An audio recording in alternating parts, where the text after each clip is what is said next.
So guys, today we are starting the diameter protocol. Meanwhile studying all those IMS and this one SIP protocol call flows. Meanwhile, we have heard about more this one diameter protocol. So today we sir आवाज discuss about बहुत कम आ diameter. रहा है आपका। Okay, let me check once.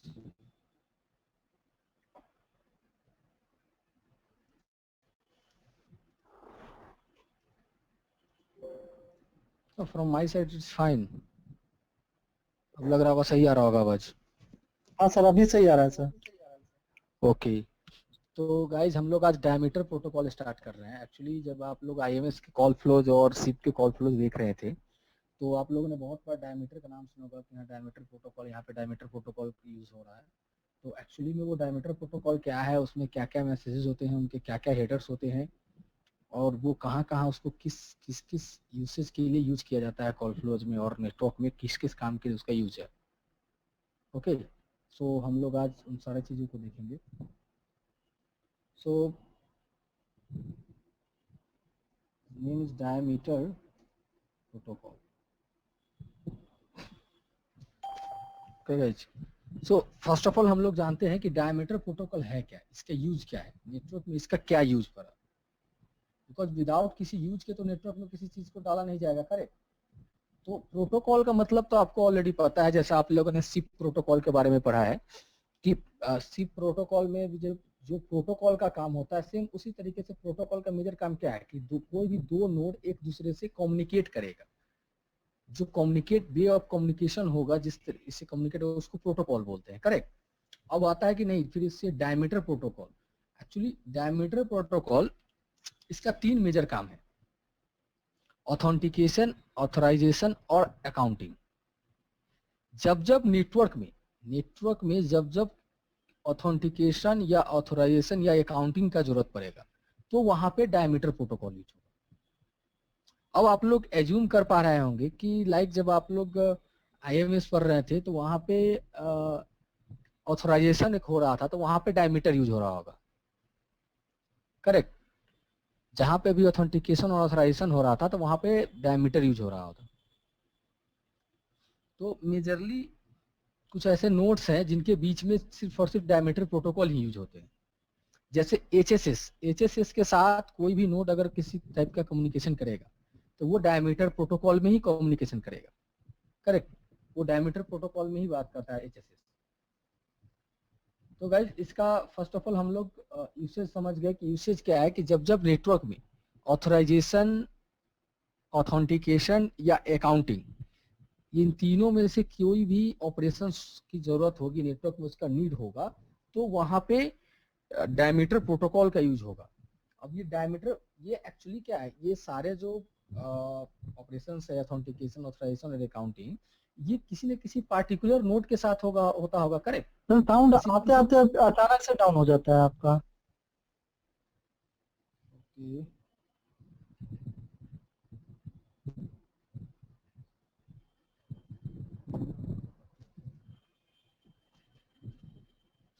Okay अब सही होगा। तो क्या है कि जो नोट्स हैं लाइक जो भी नोट्स है आईएमएस में, अगर जहाँ पे ऑथेंटिकेशन, ऑथराइजेशन और अकाउंटिंग होगा, ये तीनों में से कोई ऑपरेशन होगा, कोई भी फंक्शन, तो मेजरली क्या होगा, कुछ ना कुछ पार्टिकुलर नोड के बीच बीच में ये होता होगा। ये सारा information exchange, each and every सारा कम्युनिकेशन किसी न किसी पार्टिकुलर नोड के बीच में होता होगा, करेक्ट। जैसे आपको पता है कि ऑलरेडी जो रजिस्टर रिक्वेस्ट होता है, वो रजिस्टर रिक्वेस्ट कहाँ से कहाँ तक ट्रेवल करता है, from user to this one SCSCF। इससे ज्यादा आगे तो नहीं जा सकता रजिस्टर रिक्वेस्ट, करेक्ट। तो इस तरीके से जो डायमीटर के जो भी कम्युनिकेशन है वो कुछ पार्टिकुलर नोड्स के बीच में होते होंगे, करेक्ट। तो मेजर आप लोग एज एग्जांपल अभी इतना समझ सकते हो कि एचएसएस के साथ जितना सारा कम्युनिकेशन होता है, कोई भी नोड अगर एचएसएस के साथ कनेक्ट करेगा, लाइक या फिर टास हो या फिर SCSCF हो या ICSCF हो, कोई भी इन सारे नोड्स के साथ जो भी कम्युनिकेशन होगा एचएसएस का, वो डायमीटर प्रोटोकॉल में होगा। जबकि इसमें आप लोगों ने देखा होगा जब हम लोग IMS रजिस्ट्रेशन पढ़ रहे थे तो वहां पे हम लोगों ने देखा था क्या कि जब यूएआर एक यूजर ऑथराइजेशन रिक्वेस्ट था, जब आईसीएससी और एचएसएस के बीच में जब वो कम्युनिकेशन हो रहा था तो वो डायमीटर प्रोटोकॉल में हो रहा था, करेक्ट। इसीलिए वहां पे ये क्या होता है, जैसे हम लोगों का जो सी प्रोटोकॉल था, वो क्या था, रिक्वेस्ट रिस्पॉन्स बेस्ड प्रोटोकॉल है, ओके। और ये जो है diameter protocol request answer based protocol है, रिक्वेस्ट आंसर बेस्ड प्रोटोकॉल है। आगे हम लोग देखेंगे ये कैसे है उस तरीके से। तो फर्स्ट ऑफ ऑल हम लोग इसका डिफिनेशन अभी हम लोग को समझ में आ गया क्या है। अगर किसी को समझ में नहीं आया तो क्वेरी कर लेंगे, मैं फिर से बता देता हूँ। अदरवाइज मेरे को लग रहा है कि आप लोग क्लियर हो गया होगा कि डायमीटर प्रोटोकॉल क्या है, उसका यूज क्या होता है। किसी को कोई कंफ्यूजन है क्या?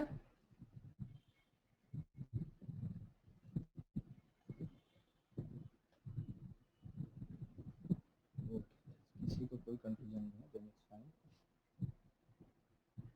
तो ओवरऑल डायमीटर प्रोटोकॉल क्या होता है? Diameter protocol use to provide the triple A services to the network entity. ये इसका डेफिनेशन आप लोग नोट डाउन कर लेंगे। Diameter protocol use to provide the triple A services to the network entity. अब क्या है ट्रिपल ए सर्विसेज, मैं बताता हूँ।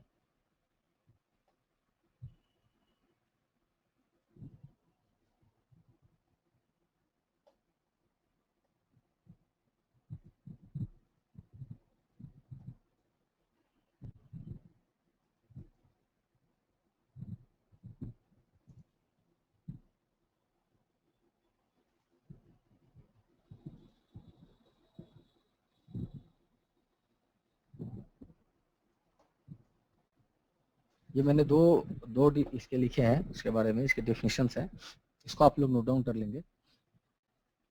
फर्स्ट है डायमीटर प्रोटोकॉल, इसको जूम कर देता हूँ। Diameter protocol is used to provide triple E services to the network entity, and the second one, the diameter is the protocol used to within EPS IMS architecture। EPS मतलब आप लोग समझ रहे होंगे, Evolved Packet Services, जो LTE होता है। Architecture for triple A, it is intended to work both in home network and roaming situations between visited and home network। ये दो डिफिनेशन है, इसको आप लोग नोट डाउन कर लीजिए। मैं इसको क्लियर करता हूँ ये कैसे होता है।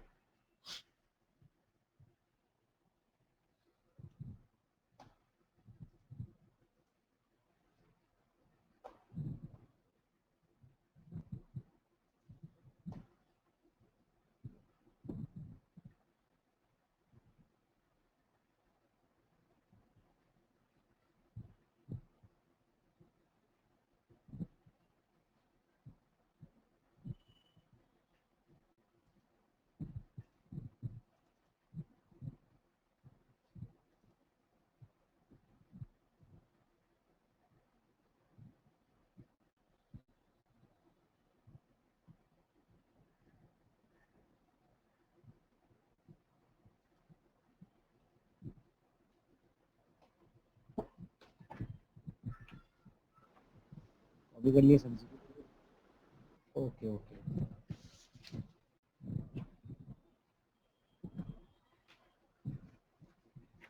एक सेकंड गाइस, हम लोग अभी आगे।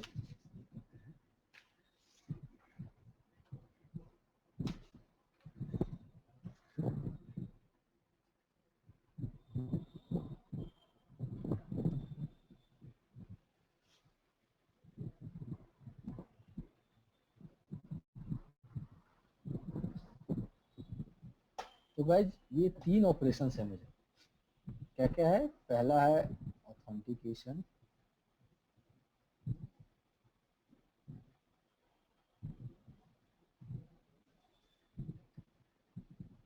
देन है आपको ऑथोराइजेशन,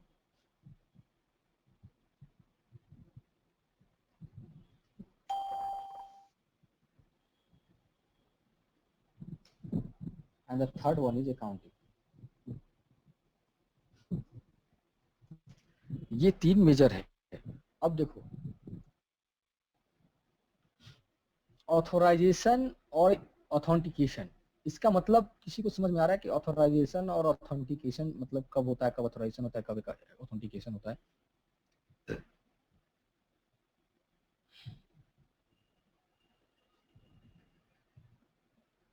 सर ऑथराइजेशन मतलब हाँ हुआ किसी चीज का एक्सेस देना, ऑथेंटिकेशन मतलब हुआ कि जब एक्सेस देते हैं उस समय में चेक करना कि यूजर जेन्युइन है या फर्जी है।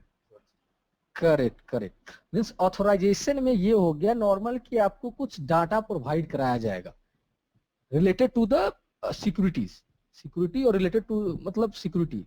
ओके। और ऑथेंटिकेशन क्या है कि ऑथेंटिकेशन में है कि ये 100% श्योर हो कि जो भी डाटा प्रोवाइड करेगा 100% श्योर एज वेल एज वो आपको ऑथेंटिकेट भी कर रहा है। करेक्ट। तो ये होता है। तो गाइज ऑथेंटिक आप लोगों ने अभी तक मे बी आप लोगों ने ऑथराइजेशन का कोई रिक्वेस्ट पढ़ा है क्या आईएमएस में? जब आईएमएस आप लोग पढ़ रहे थे उसमें ऑथराइजेशन का कोई रिक्वेस्ट पढ़ रहे थे?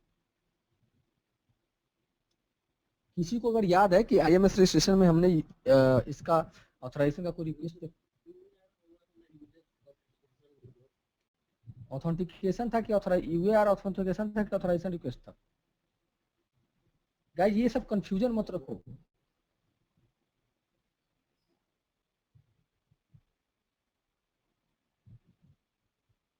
ऑथेंटिकेशन था।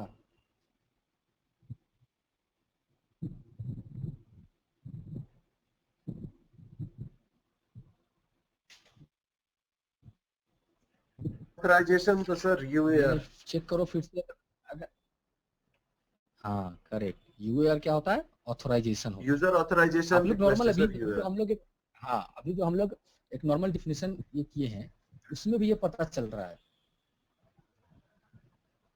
कि वो ऑथराइजेशन था या हम लोग अभी बात कर रहे थे नॉर्मली कि लाइक ऑथराइजेशन में क्या होता था। आप लोग यूआर में देखे होंगे क्या हो रहा था, नॉर्मल डाटा प्रोवाइड कराया जा रहा है। करेक्ट। तो वो ऑथराइजेशन हुआ।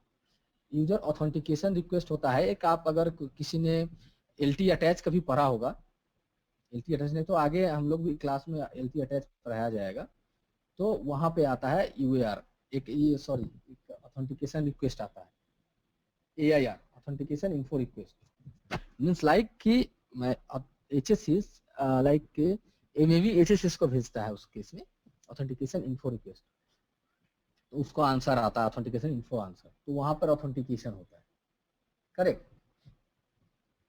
तो आप लोगों को ये चीज आप लोगों ने किसी ने अभी कभी देखा है क्या इसको एचएसएस लाइक एलटी का अटैच कभी पढ़ा है किसी ने? वहां पर आप लोगों ने वैसा देखा होगा कि ऑथेंटिकेशन रिक्वेस्ट कैसे जाता है क्या उसका आता है। एंड थर्ड वन होता है कि हम लोगों का अकाउंटिंग। तीसरा क्या है हम लोगों का? अकाउंटिंग। अकाउंटिंग में मतलब क्या है कि जब अकाउंटिंग से नॉर्मल आपको पता चल रहा होगा कि नेटवर्क में जो बिलिंग पार्ट है, जो बिलिंग पार्ट है जैसे हम लोग जो एक दूसरे से बात करते हैं उसके अकॉर्डिंग जो हम लोग का चार्जेस करते हैं या फिर डाटा जो डिडक्ट होता है या फिर जो हम लोग फिर से रिचार्ज करते हैं, तो वो जो हमारे जो यूजर प्रोफाइल होता है उसमें जो डाटा अपडेट होता है ये सब कहाँ से होता है, किस ऑपरेशन के थ्रू होता है? वो अकाउंटिंग के थ्रू होता है। तो ये तीन मेजर ऑपरेशंस जो है ना, ये तीन मेजर ऑपरेशंस की किसके द्वारा होता है? डायमीटर के द्वारा होता है। ये सारा डायमीटर प्रोटोकॉल के द्वारा होता है।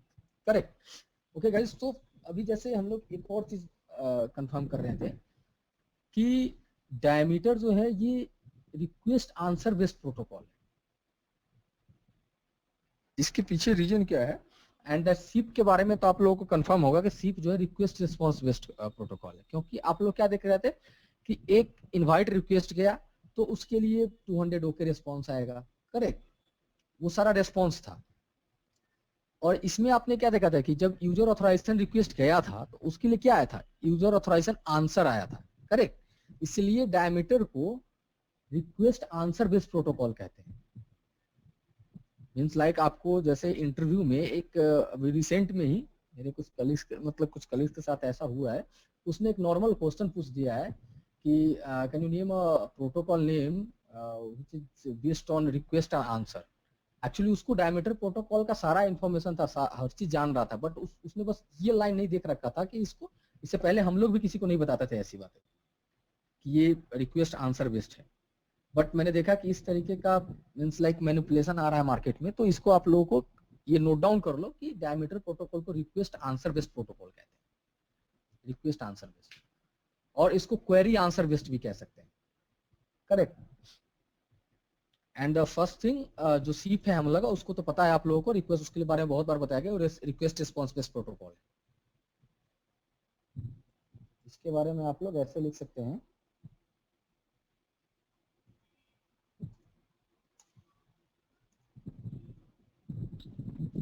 सर एक क्या है रिक्वेस्ट आंसर बेस्ड प्रोटोकॉल है और दूसरा क्या है?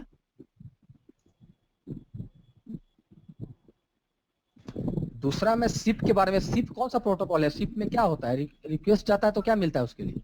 रिस्पॉन्स। रिस्पॉन्स मिलता है सर। हाँ, एक्चुअली ये कोई ऐसा कुछ नहीं है कि ये वैलिड मींस वो इस टाइप का क्वेश्चन है, ठीक है? नहीं बट सर, एक क्वेरी बताए ना कि एक अरे request answer. Query answer protocol यार। हाँ, इसको क्या बोल सकते हैं? डायमीटर को रिक्वेस्ट आंसर बेस्ड प्रोटोकॉल बोल सकते हैं, और सिप को बारे में, जो सिप हम लोगों ने पहले पढ़ रखा है, उसको रिक्वेस्ट रिस्पॉन्स बेस्ड प्रोटोकॉल बोल सकते हैं। करेक्ट। ये कुछ इंटरव्यूज में, रिसेंट इंटरव्यूज में पूछे जा रहे हैं, इसलिए मैंने इसी को आप क्वेरी आंसर प्रोटोकॉल, इसको मींस रिक्वेस्ट बोल दो या फिर क्वेरी बेस्ड बोल दो, क्वेरी आंसर बेस्ड प्रोटोकॉल बोल दो। ओके गाइस,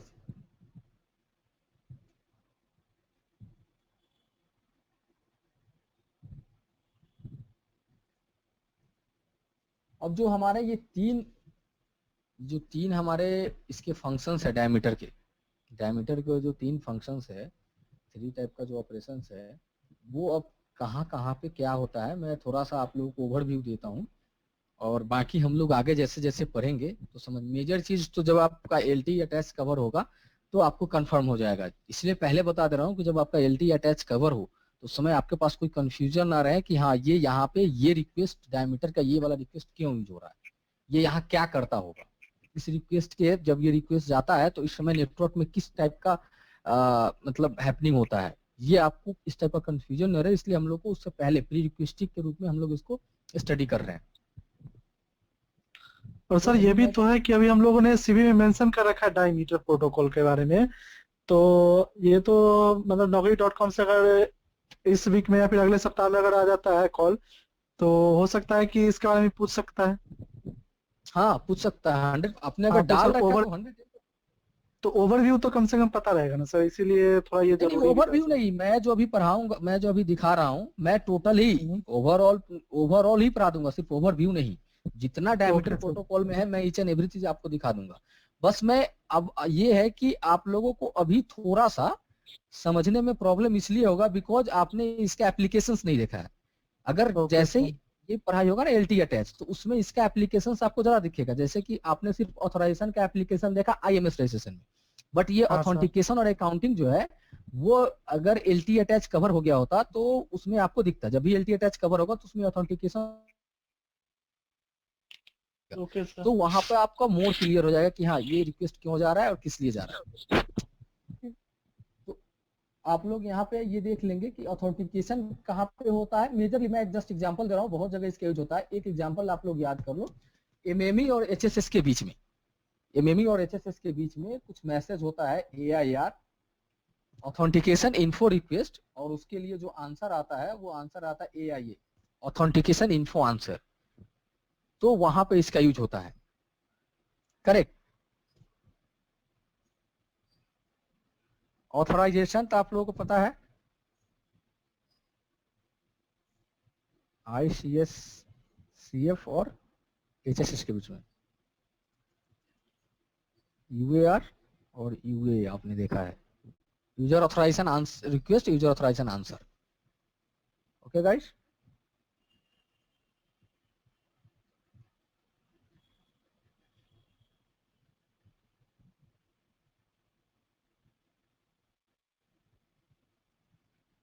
और अकाउंटिंग जो है, ये अकाउंटिंग होता है आपको पीसीईएफ और ओसीएस के बीच में,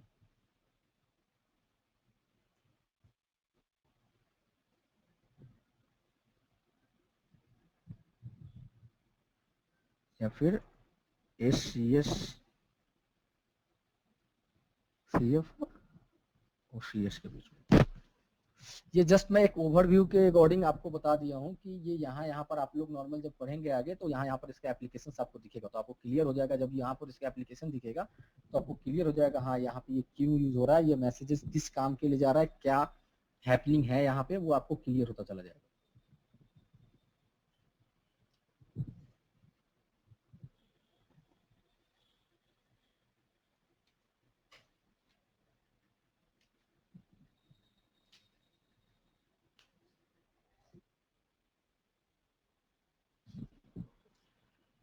PCEF मैंने लिखा है, पॉलिसी चार्जिंग इन्फोर्सिंग फंक्शन। ये क्या है, जब किसी को अगर एलटी आर्किटेक्चर के बारे में कुछ पता है तो जो पीजीडब्ल्यू होता है ना, पीजीडब्ल्यू, वो पीजीडब्ल्यू में ही ये पीसीएफ भी होता है, पीसीईएफ। वो अलग अलग टाइप से अलग अलग टाइप का बिहेवियर करता है, तो पीसीएफ उसी में होता है। तो उसके और ओसीएस के बीच में, ओसीएस ऑनलाइन चार्जिंग ये होता है, सर्वर ऑनलाइन चार्जिंग, और ऑफलाइन के लिए, ऑफलाइन का होता है ओएफसीएस, ऑफलाइन चार्जिंग फंक्शन।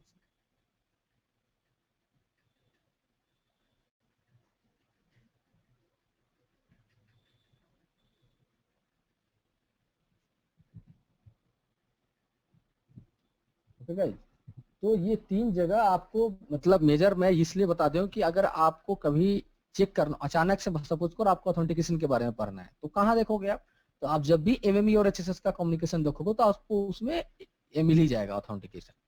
अगर आपको कभी ऑथराइजेशन के बारे में देखना है कि ऑथराइजेशन कहाँ हो रहा है, करेक्ट मीन्स लाइक जब आपका टेस्टिंग करोगे तो कहीं पर ऑथेंटिकेशन फेल हुआ, आपको तो लॉग में दिखा, तो आपको कौन सा मैसेज चेक करना चाहिए, कहाँ चेक करना चाहिए? तो एमएमई और एचएसएस के बीच में जो एआई आ गया होगा, वो मैसेज में कुछ फेल हुआ आया होगा, उसमें एरर आया होगा, तो आपको वहां जाके चेक करना पड़ेगा। इसलिए ये चीज जानना जरूरी है कि ये कहाँ पे होता है। बाकी नेटवर्क में और भी जगह इसका यूसेज है, वो आपको आगे आगे जैसे जैसे डीप में पढ़ोगे आपको पता चलता चला जाएगा। ओके गाइस, सो मेजर हमारा ये था। अब एक और पॉइंट है जो नॉर्मल इसके नॉलेज के लिए जरूरी है।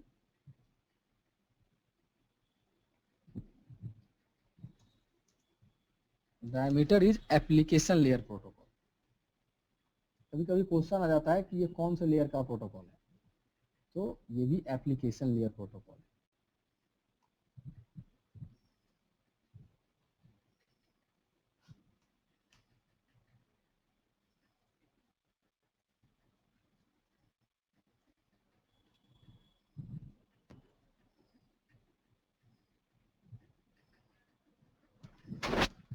ओके,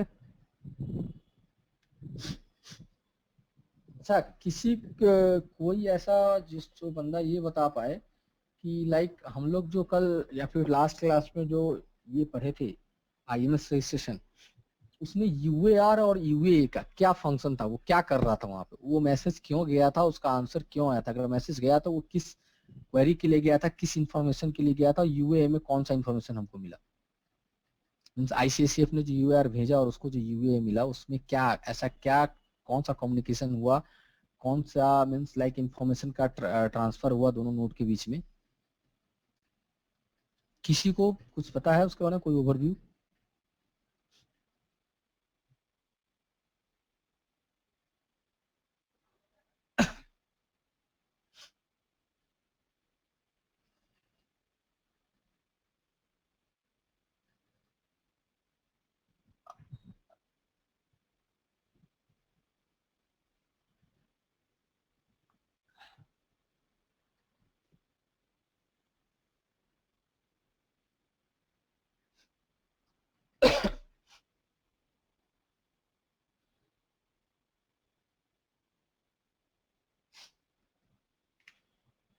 बस इतना ही, कुछ एक hello major. Sir. Hello. Okay, एक कुछ एक देखो सही रजनीश तुमने सही बताया, बट कुछ एक इम्पोर्टेंट टर्म है जो तुम मिस कर रहे हो, बहुत ही इम्पोर्टेंट टर्म है एक।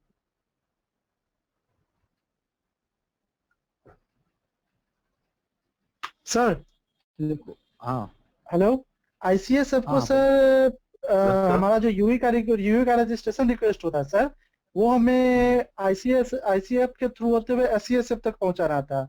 और आईसीएससीएफ जो होता है वो हमारा स्टेटलेस प्रॉक्सी होता है सर, जो कि मेमोरी लेस होता है। वो एचएसएस के पास नहीं, जाता मैं है उतना रिक्वेस्ट को। उतना लंबा मैं नहीं पूछ रहा हूँ, मैं नॉर्मल ये पूछ रहा हूँ कि आईसीएससीएफ और एचएसएस, देखो लिमिटेड क्वेश्चन है। आईसीएससीएफ और एचएसएस के बीच में जो कम्युनिकेशन होता है उस डायमीटर कम्युनिकेशन होता है, करेक्ट? इतना तो सबको पता है। हाँ अब देखो यहाँ पे तुम लोगों ने देखा है कि एचएसएस के साथ जो भी, मैं ये एक यूनिवर्सल तुम लोग कहीं पे नोट डाउन कर लो कि एचएसएस के साथ अगर कोई भी नोड बात करेगा तो वो डायमीटर प्रोटोकॉल में बात करेगा। ये यूनिवर्सल है, इसको लिख के रख लो कहीं पे। ओके, तो अब वो डायमीटर में होता है। तो वहां पे एक यूएआर देखे थे हम लोग, एक यूएआर जा रहा था। तो उस यूएआर में क्यों, वो यूएआर क्यों गया, ऐसा कौन सा इंफॉर्मेशन लेना था एचएसएस से? एचएसएस क्या है? एचएसएस के बारे में हमने सबको बताया है। हमने लास्ट क्लास में जब हम एचएसएस के बारे में सारे नोट्स के बारे में बता रहे, तो मैंने एचएसएस के बारे में क्या बताया? एचएसएस है क्या? मेरे को सर, लाइक एचएसएस सब्सक्राइबर का पूरा बायोडाटा अपने पास रखता है सर। ओके, तो अब ये यूएआर जो गया, ये यूएआर गया और उसका जो यूए आंसर मिला उसमें कौन सा इंफॉर्मेशन हमको मिला, ये जानना है मेरे को। सर आईसीएसएफ जो है एससीएसएफ का एड्रेस एचएसएस को मांगता है सर, क्योंकि ये मेमोरी लेस है, इसके पास उसका एड्रेस नहीं रहता है। तो यूएआर यूजर ऑथराइज्ड है कि नहीं है, इस बात का रिक्वेस्ट के लिए एचएसएस के पास यूएआर भेजता है सर, और उसके ऑथराइजेशन में यूएए का ये रिस्पॉन्स देता है सर। ओके ओके, तो मींस लाइक ऑथराइजेशन में तुम्हारे अकॉर्डिंग लाइक सीधा एससीएससीएफ का एड्रेस ही दे देता है, करेक्ट? हाँ सर, नहीं सर, वो ऑथराइज्ड है कि नहीं, उसके पास करेक्ट नॉन्स है कि नहीं, नॉन्स का अगर वो इम्पटी है, अगर उसके पास वो ऑथराइजेशन नहीं है, तो फिर वो चैलेंज करने के लिए वो उसको बताता है कि आप उसको चैलेंज करो, उसके पास अगर की है तो ही वो आ सकता है, अदरवाइज वो नहीं आ सकता नहीं है। भाई, रणदीप जब क्लास में कुछ पढ़ाई होता है तो उस समय वहीं रहा करो, कहीं इधर उधर मत घुमा करो, बिकॉज तुम जो कर रहे हो वो मेजर बहुत बड़ा गैप है जो तुम बोल रहे हो, करेक्ट? जो मैं बात कर रहा हूँ यूएआर की, तुम एमएआर की बात कर रहे हो। चलो कोई नहीं गाइस, नॉर्मल देखो, जो लाइक रजनीश ने एक सही बताया था, उसके साथ क्या होता है रजनीश, उसमें कुछ कैपेबिलिटीज का भी ट्रांसफर होता है, कुछ कैपेबिलिटीज एचएसएस प्रोवाइड कराती है यूई को, लाइक आईसीएससीएफ को। अकॉर्डिंग टू दैट एससीएसएफ का सिलेक्शन होता है, करेक्ट? तो इसमें क्या है गाइस, अब कुछ इसके डायमीटर्स में कुछ लाइक कुछ नॉर्मल हेडर्स हैं, और उसके बाद जो मेजर कम्युनिकेशन होता है डायमीटर का वो एवीपी बेस्ड ऑन एवीपी होता है। ओके, जिस एवीपी के बारे में हम लोग लास्ट टाइम एक बार डिस्कस किए थे, जब हम लोग इसके बारे में लाइक जब एसीपी हम लोग पढ़ रहे थे, उसमें मैंने बताया था कि जब डायमीटर हम लोग पढ़ेंगे तो वहां हम लोग एवीपी के बारे में और ज्यादा क्लियर हो जाएंगे कि एवीपी होता क्या है। तो डायमीटर में मेजर कम्युनिकेशन के लिए एवीपी को यूज किया जाता है, एवीपी ही यूज होता है। कुछ हेडर्स है डायमीटर के, अब हम लोग एक एक करके जानते हैं कि डायमीटर के क्या क्या हेडर्स है और क्या क्या क्या ये है। अभी देखो एक स्क्रीन दिख रहा होगा हमारा, उसमें आपको ये व्हाट्सएप का स्क्रीन दिख रहा होगा, व्हाट्सएप का। हाँ सर, दिख रहा है। ओके, एक सेकेंड।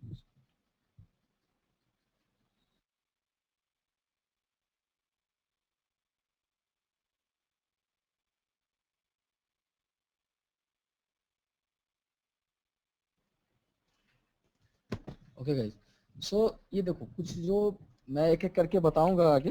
अभी मैं यहाँ पर एक दिखाता हूँ, ये version length flag command code application ID hope into identifier, ये सारा क्या है?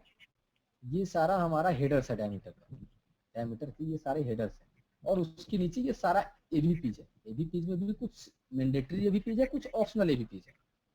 तो मैं आगे अब ये हम लोग डिस्कस करेंगे कौन सा क्या एवीपीज है, करेक्ट? तो मेजर अब हम लोग एक एक करके डिस्कस करते हैं। गाइस देखो, डायमीटर जो है, जिस तरीके से आप लोगों ने एसडीपी को देखा था कि एक छोटा मतलब लाइक एक दो क्लास का ही ये था, प्रोटोकॉल था, बट उसमें सारा जितना सारा इंफॉर्मेशन हम लोग ने देखा वो सारा एक एक इंफॉर्मेशन उसके लिए इंपॉर्टेंट था, जो हम लोग कॉल फ्लोज पढ़ते हैं उसके लिए सेम डायमीटर में है। मैं उतना ही चीज इसमें कवर होता है जो मेजर इंपॉर्टेंट चीज है, तो किसी भी चीज को मिस मत करना। अगर कोई चीज हो समझ में ना हो तो सेम टाइम पे क्वेरी कर लो, मैं उसको फिर से क्लियर कर दूंगा। Okay guys, so first of all we'll discuss the diameter header.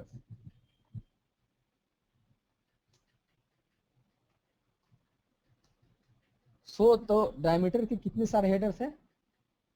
Total diameters में 7 हेडर्स है। फर्स्ट वन इज वर्जन,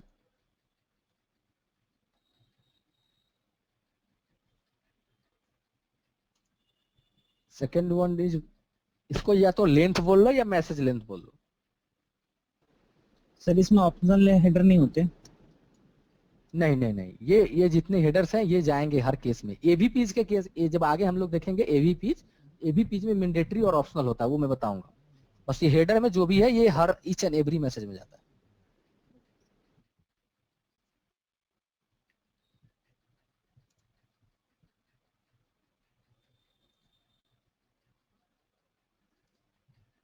सब लोग नोट डाउन करते जाना साथ में मेरे, बिकॉज लास्ट में हम लोग पास टाइम नहीं बचेगा ज्यादा।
गाइस मैं प्रोनाउंस भी कर देता हूँ, version, length, command flag, command code, application ID, hop by hop identifier and into identifier.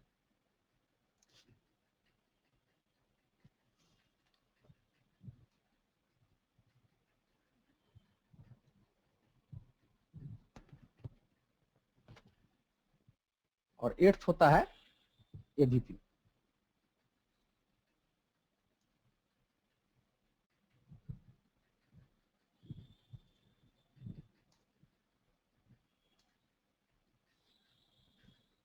Okay, पहले हम लोग डिस्कस कर लेते हैं इसके बारे में, फिर एबीपी में भी कुछ मैंडेटरी और ऑप्शनल एबीपीज होते हैं, इसके बाद हम लोग उसके बारे में डिस्कस कर लेंगे।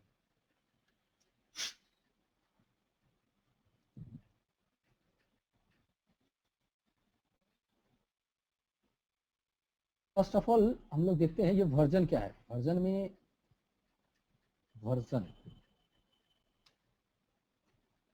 वर्जन को हम लोग वी से डिनोट करते हैं। ओके, अब जिस तरीके से हम लोगों ने नॉर्मल इसमें देखा था एसडीपी में कि उसमें भी एक प्रोटोकॉल वर्जन हुआ करता, सेम टाइप से यहाँ पे जो डायमीटर का प्रोटोकॉल वर्जन होता है वो यहाँ पे उसको डिनोट करता है वर्जन।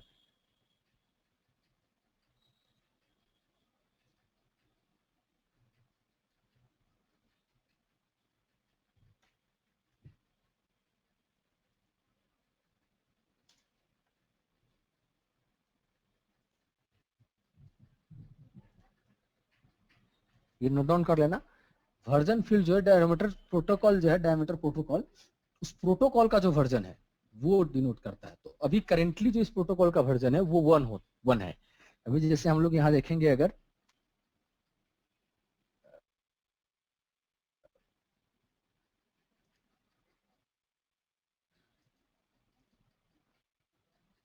ये देखो यहाँ पे 1 है, उसी तरीके से इसका जिस तरीके से नॉर्मली हम लोगों ने पहले देखा था इसके केस में, एसटीपी के केस में 0 था, जो 3GPP के अकॉर्डिंग अभी जो डिसाइडेड, अभी जो कंफर्म्ड है वो 1 है। मे भी फ्यूचर में ये मतलब लाइक चेंज हो सकता है, 2 3 या कुछ भी हो सकता है, 0 कुछ भी हो सकता है, जो जिस तरीके से 3GPP अपना स्टैंडर्ड डिफाइन करेगा उसके अकॉर्डिंग ये यूज होगा। तो अभी तक इसका 1 है, तो आप लोग इसका वैल्यू 1 एकदम कंफर्म बोल सकते हैं कि हाँ ये 1 होता है अभी करेंटली।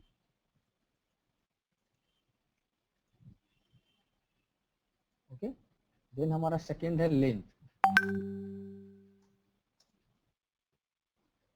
ये जो लेंथ है, ये हेडर सिर्फ मैसेज, ओवरऑल मैसेज का जो लेंथ होगा उस लेंथ के वैल्यू को डिनोट करेगा इसमें।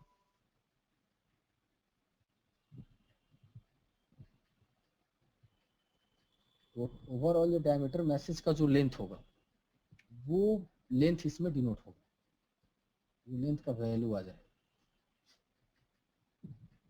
जैसे हम लोग अगर देखेंगे यहाँ पे तो आप लोग देख सकते हैं यहाँ 276 है।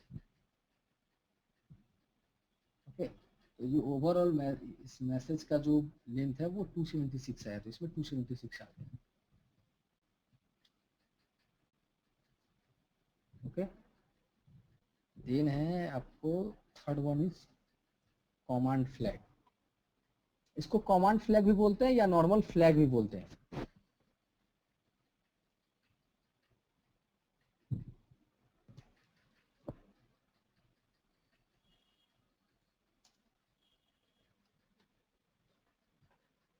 गाइस ये थोड़ा समझने वाला है फ्लैग, ये फ्लैग जो हेडर है ये थोड़ा समझने वाला है कि इसमें बहुत टाइप का फ्लैग होता है। तो एक एक करके सारे फ्लैग को अभी हम लोग समझेंगे कौन सा फ्लैग का क्या यूज है।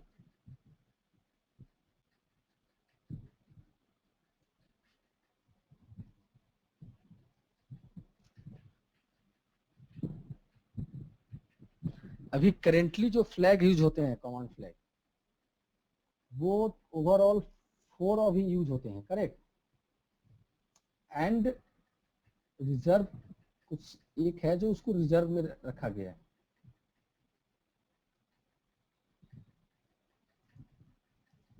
तो वो कौन कौन सा है?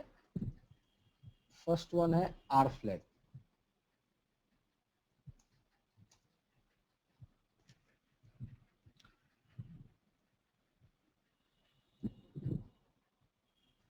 आर फ्लैग क्या है? आर फ्लैग है रिक्वेस्ट फ्लैग। इसका अगर नाम नेम ऐसे सोचेंगे तो इसका नेम होता है रिक्वेस्ट फ्लैग। अगर सपोज करो कि कोई यूएआर क्या है? यूएआर रिक्वेस्ट है और यूए आंसर है, करेक्ट। तो जब यूएआर मैसेज जाएगा ना, यूएआर मैसेज जब जाएगा, जब यूएआर मैसेज आईसीएससीएफ टू एचएसएस की तरफ जाएगा तो उस समय ये आर फ्लैग का वैल्यू 1 सेट होगा। ओके, बट जब उसका आंसर आएगा तो जब यूए आएगा तो उसमें आर फ्लैग का वैल्यू 0 सेट रहेगा। मींस इसका नाम ही है रिक्वेस्ट फ्लैग। मींस जो रिक्वेस्ट होगा उसका उसमें वो सेट रहेगा। सेट अनसेट का पता होगा सबको, सेट और अनसेट का क्या मतलब होता है। सेट का मतलब 1, अनसेट का मतलब ये हम लोगों ने जब कहीं डिजिटल कम्युनिकेशन किसी ने कभी पढ़ा हो तो उसमें बाइनरी के बारे, जब बाइनरी पढ़ते हैं तो बाइनरी में ये सब पढ़ना रहता था। तो आर फ्लैग जब 1 सेट होगा देन वो रिक्वेस्ट है, अगर वो 0 सेट है दैट मीन्स कि वो आंसर है, करेक्ट। एज एग्जांपल अगर हम लोग यहाँ चेक करेंगे तो यहाँ देख सकते हैं। अभी देखो ये वाला क्या है हमारा यूजर ऑथराइजेशन रिक्वेस्ट है, करेक्ट। तो यहाँ पे अगर हम लोग फ्लैग्स देखें तो रिक्वेस्ट फ्लैग देखो सेट है, सेट मतलब 1, ओके, और नॉट सेट मतलब 0, पता। तो जब जो रिक्वेस्ट है ये 1 है, अगर हम लोग आंसर को देखेंगे तो यहाँ हम लोग देखेंगे रिक्वेस्ट 0, बिकॉज ये तो रिस्पॉन्स है ना, ये आंसर है, ये तो रिक्वेस्ट है नहीं, तो वहां पे ये 0 सेट रहेगा। ओके, तो हम लोग को ये जानना पड़ेगा कि ये रिक्वेस्ट फ्लैग का क्या मतलब। इसका एक छोटा सा जैसे हम लोग ये लिख लेते हैं कि इसका क्या ये होता है, छोटा सा definition. If set the message is request, if clear the message is an answer. Okay, अब सबको समझ आ रहा होगा कि क्यों कब कब अनसेट होगा, कब अनसेट होगा। अनसेट होगा तो उसको क्या समझेंगे।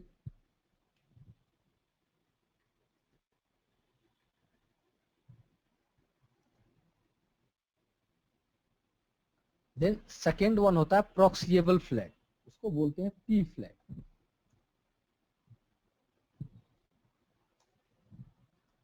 इसको बोलते हैं प्रॉक्सिएबल फ्लैग। अब प्रॉक्सिएबल फ्लैग इसका क्या मीनिंग है, इस नेम से ही पता चल रहा है। जो भी रिक्वेस्ट ऐसा थ्रू प्रॉक्सी जाएगा, फ्रॉम सपोज करो from ICSCF to HSS, ICSCF ने कोई यूएआर मैसेज भेजा एचएसएस को, तो through if that message is travelling through the proxies then P flag will be set, otherwise P flag will be unset, not set. Means अगर वो proxy के through नहीं जा रहा है देन वो पी फ्लैग सेट नहीं होगा। बट अगर वो प्रॉक्सी के थ्रू जा रहा है वो मैसेज, प्रॉक्सी के बारे में सबको पता है कि क्या होता है, प्रॉक्सी सर्वर के बारे में बताया गया है पहले। तो अगर वो प्रॉक्सी के थ्रू जाएगा वो मैसेज तो वहां पे पी फ्लैग सेट होगा, अगर प्रॉक्सी के थ्रू नहीं जाएगा तो वो पी फ्लैग अनसेट रहेगा। ऐसा भी कोई केस आता है जहाँ पर प्रॉक्सी के बिना जाता हो, मतलब नॉर्मली तो हर एक रिक्वेस्ट प्रॉक्सी के थ्रू ही जाता है ना? हाँ कुछ केस ऐसे हैं जिसमें प्रॉक्सी के बिना भी जाता है, वहां पे ये आएगा कि वहां पे सेट नहीं रहेगा ये, ऐसा कुछ केस है। हाँ तो वो तो शिप का रिक्वेस्ट हो गया। इसमें भी आगे चल के कुछ रिक्वेस्ट में बताऊंगा तो मैं बताऊंगा कि कौन सा ऐसा रिक्वेस्ट है जो बिना प्रॉक्सी के जाता है। ओके, तो इसका हम लोग एक नॉर्मल एक ये लिख लेते हैं, इफ सेट द मैसेज में बी प्रॉक्सीड रिलेड और रिडायरेक्टेड, इफ क्लियर्ड मतलब not seed the message must be locally processed. Okay,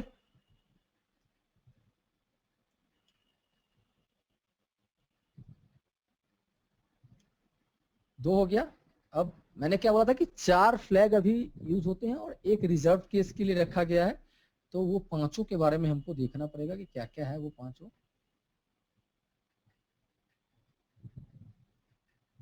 fourth one होता है ई फ्लैग।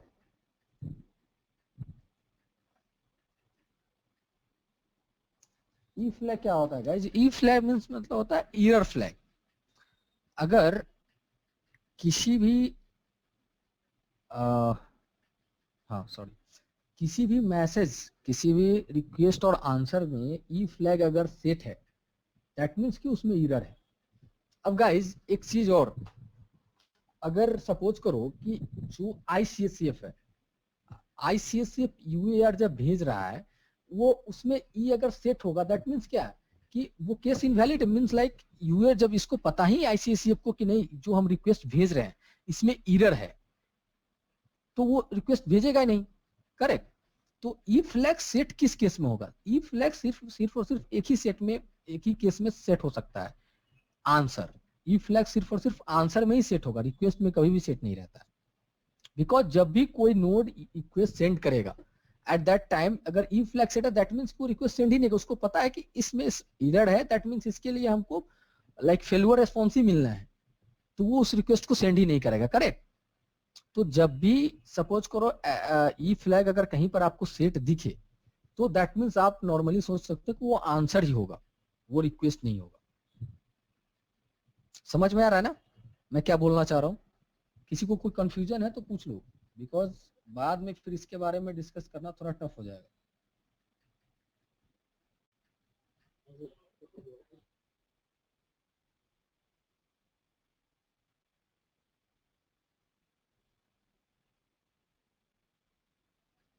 नहीं नहीं नहीं, मैं ये बोल रहा हूँ कि ये ई फ्लैग जो है ना, ये ई फ्लैग नॉर्मल क्या बताता है, ये प्रोटोकॉल एरर को बता रहा है। ठीक है, मींस लाइक कोई जो मैसेज गया, कोई रिक्वेस्ट गया, अगर उसमें कुछ एरर है तब ये सेट रहेगा।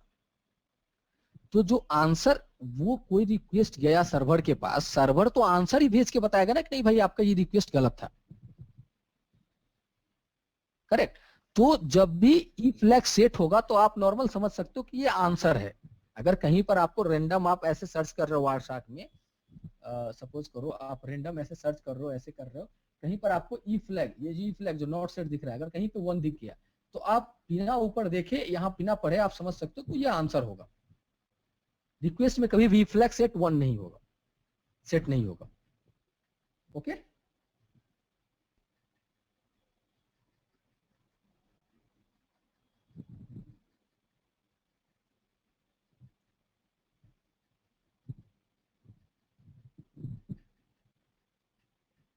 तो गाइज इसका एक छोटा सा मैं ये कर देता हूँ, इसको आप लोग नोट डाउन कर लो।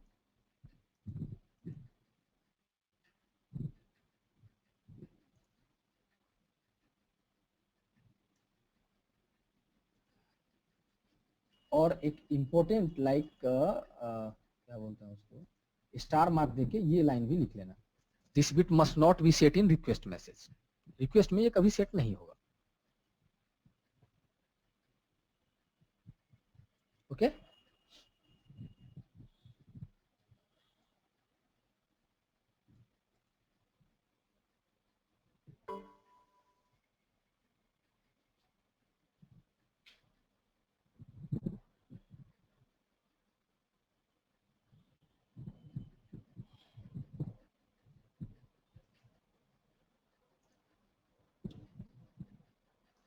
ये एक होता है टी फ्लैग,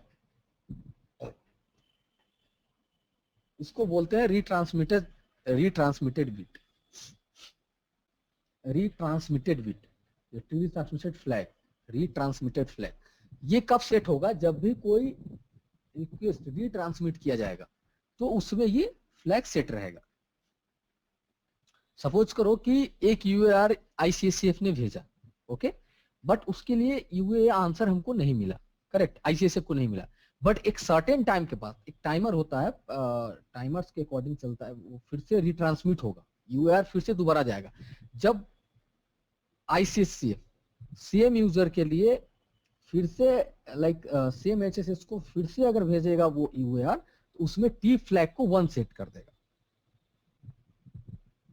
ओके, ताकि वो लाइक जो एचएसएस है वो अंडरस्टैंड कर पाए कि ये रिट्रांसमिटेड मैसेज है।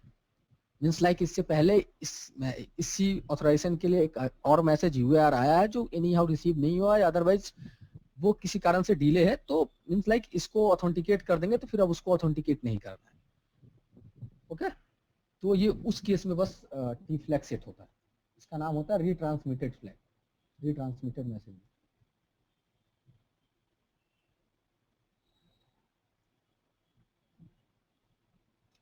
इसका थोड़ा बड़ा है, इसको लिख लो ताकि कोई कंफ्यूजन ना रहे।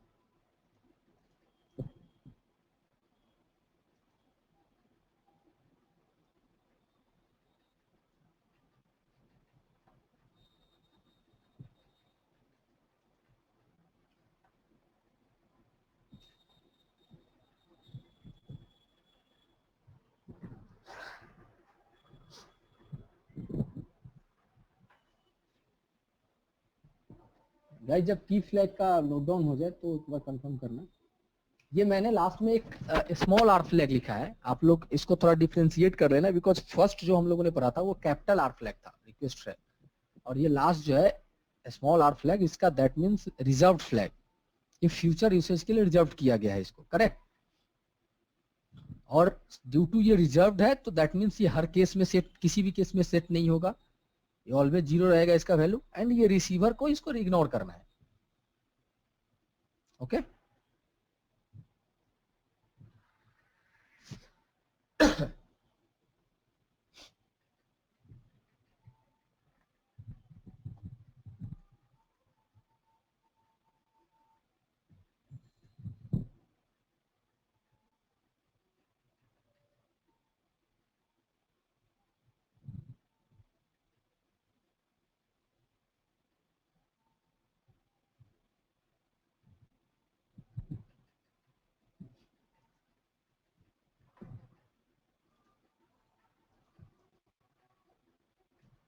आई होप नोट डाउन हो गया होगा।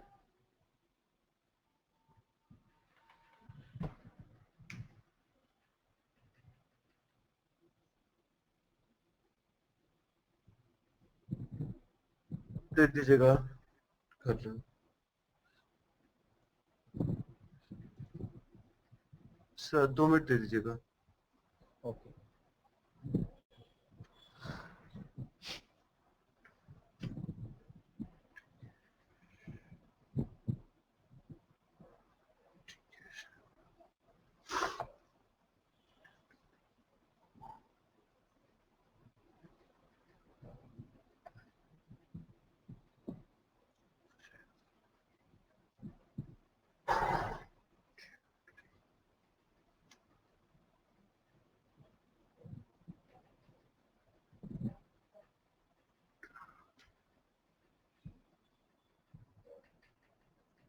तो इसका मतलब ये जो टीम फ्लैग है वो जनरली 0 ही रहता है, रेयर केस में जब कोई एरर होगा तभी, मतलब कोई लिंक डाउन होगा तभी ये 1 देगा। क्या मीन्स? मतलब टी फ्लैग जनरली हमारा जो सेट नहीं होता है ना, वो तो 0 ही रहेगा ना। जब तक करेक्ट डुप्लीकेट करेक्ट। मैसेज हम नहीं, जब तक हम लोगों को डुप्लीकेट मैसेज नहीं है तब तक तो वो 0 जाएगा। यदि सपोज के लिए कोई लिंक फेल होता है, बीच में कोई प्रॉक्सी डाउन होता है, तो फिर वो 1 भेजेगा। हाँ करेक्ट करेक्ट करेक्ट। जब भी कोई रिट्रांसमिटेड मैसेज हम भेजेंगे, जब आईसी से भेजेगा तो उसमें रिट्रांसमिट करेगा जब भी किसी मैसेज को, तो उस केस में टी फ्लैग को सेट करके भेजेगा। करेक्ट, ये इसका meaning। और ये लास्ट जो स्मॉल आर फ्लैग है, ये रिजर्व फ्लैग है, हाँ। फ्यूचर के लिए इसको रिजर्व किया गया है। ओके, कैपिटल आर फ्लैग और ये दोनों डिफरेंट है, इसको मिस नहीं करना। ओके, मिस्टअप नहीं करना है, ये दोनों डिफरेंट है। और ड्यू टू ये रिजर्व फ्लैग है फॉर द फ्यूचर यूसेज, सो ये ऑलवेज अनसेट रहेगा। करेक्ट, कभी भी सेट नहीं होगा, इसका वैल्यू हर समय 0 होगा। करेक्ट। सो अगर इस केस में क्या करेगा, रिसीवर के द्वारा, रिसीवर जब भी इसको रिसीव करेगा तो नॉर्मली इसको इग्नोर कर देगा, कभी भी इसके ऊपर कोई भी चेक पॉइंट नहीं लगाएगा, मीन्स नॉर्मल इसको इग्नोर कर देगा। ओके, अब हमारा है फिफ्थ वन, कमांड कोड। ये हमारा फिफ्थ हेडर है। ये सब कमांड फ्लैग के पार्ट थे। ये चार मेजर फ्लैग थे और एक रिजर्व फ्लैग। ओके गाइस, अब ये पांचवा हेडर है हमारा कमांड कोड। अब जी गाइस, ये कमांड कोड क्या है? कमांड कोड ये है कि ये जैसे नॉर्मल जितना सारा मैसेज होता है,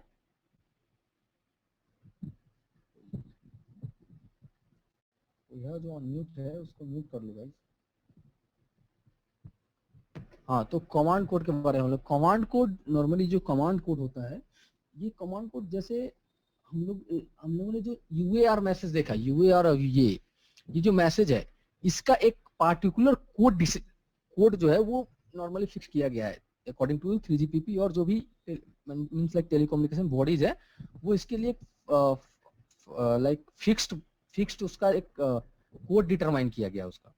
ओके, उस कोड को कमांड कोड कहते हैं। हर पार्टिकुलर मैसेज के लिए एक फिक्स्ड कोड है, एक फिक्स्ड 3 डिजिट का कोड है, उसको हम लोग कमांड कोड कहते हैं। जैसे यूएआर के लिए 300 होता है, 300। ओके, तो ये सारा उसको कमांड कोड कहते हैं। इसका नॉर्मल आप लोग ऐसे छोटा सा लिख सकते हैं, मैं उसको दिखाता हूँ आपको कि वो क्या होता है। गाइस, ये जो आपको देख रहे हैं यूएआर के यहाँ पे जो 300 जा रहा है, ओके, जब हम लोग यहाँ पर देखो फ्लैग के बारे में हम लोग को देखा था, अब देखो यहाँ command code 300 user authorization request. Okay, और इसमें एक सबसे इंपॉर्टेंट बात है, ये रिक्वेस्ट और रेस्पॉन्स के लिए कमांड कोड सेम होता है। जैसे यूजर ऑथराइजेशन रिक्वेस्ट का आंसर क्या हो सकता है, एक्सपेक्टेड एक ही हो सकता है, यूजर ऑथराइजेशन आंसर। करेक्ट, तो उसका भी कमांड कोड सेम होगा, 300 ही होगा।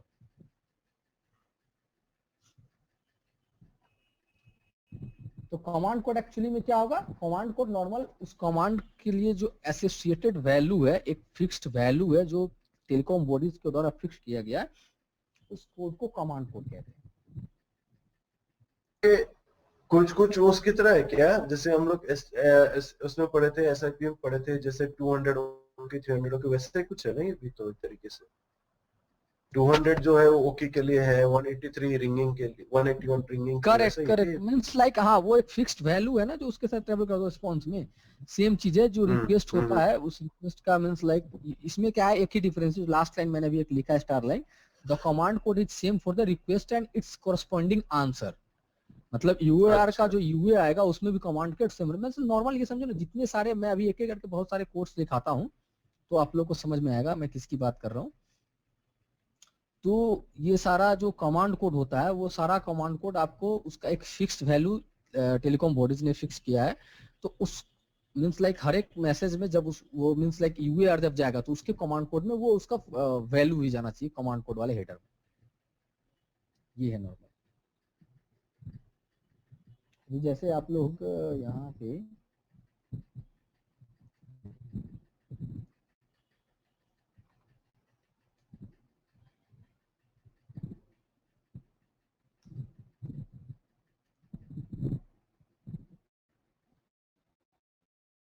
कॉल का आप लोग देखो, ये है, ये रहा इसका एक लिस्ट है हर एक कोड के लिए, हर एक इसके लिए अलग अलग है। जैसे हम लोग बात कर रहे हैं किसका, अभी हम लोग बात कर रहे हैं यूजर ऑथराइजेशन रिक्वेस्ट यूएआर का। अभी हम लोग देखते हैं यूएआर का, यहाँ पे क्या है, देखो ये यूएआर है, यूजर ऑथराइजेशन रिक्वेस्ट, इसके लिए क्या है 300 है, करेक्ट, और उसके आंसर के लिए भी 300 है। अभी हम लोगों ने एक चीज और देख रखा है एमएआर। अब एमएआर के लिए देखो क्या है, एमएआर के लिए है 303 और 303 एमएआर। और हम लोगों ने एक और क्या देख रखा है एसएआर, इसमें होगा कहीं एसएआर भी होगा, सर्वर असाइनमेंट रिक्वेस्ट 301 और उसके लिए 301। ये सब के लिए फिक्स्ड है, बस ये यही जो इसका कॉरस्पॉन्डिंग जो वैल्यू है, ये 300 जो कोड है इसका, इस पार्टिकुलर मैसेज का, that code should be value of this one command code. Command code जो हेडर है, ये उस हेडर में ये वैल्यू वहां पे होना चाहिए। तो आपको कुछ कुछ इंपॉर्टेंट है, उसको मैं आपको एक एक करके मैं नोट डाउन करा देता हूँ, जो आपको मेजरली याद होना चाहिए ऑलवेज, जो मेजर यूसेज होते हैं जिनके यूज किया जाता है नॉर्मली।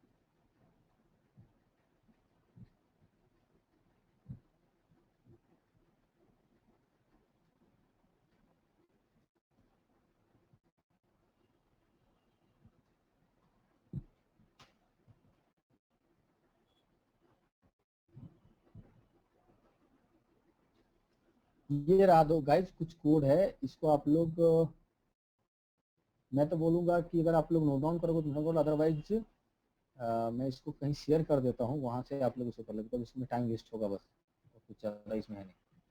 ये कुछ इंपॉर्टेंट कोड्स हैं, इसको आप लोगों को मेजरली आपको याद होना चाहिए। इस फाइल को व्हाट्सएप पे शेयर कर दीजिए, सेव करके हम वहां से ले लेंगे। ओके, ग्रुप में शेयर कर दीजिए व्हाट्सएप।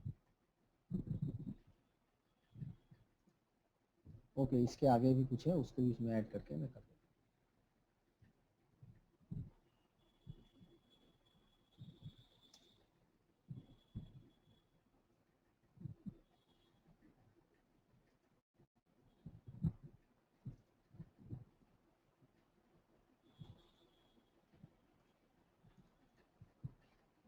ओके गाइज, तो हमारा नेक्स्ट अब क्या है, आप लोगों ने इसका ये लिख लिया था डेफिनेशन, ये जो कमांड कोड का क्या मतलब है, इसमें क्या जाता है, ठीक है। एज वेल एज अब हमारा नेक्स्ट क्या है, हेडर, नेक्स्ट हेडर है हमारा I hope application ID, correct, application ID. Hello क्या हेलो, हेलो, हाँ हेलो,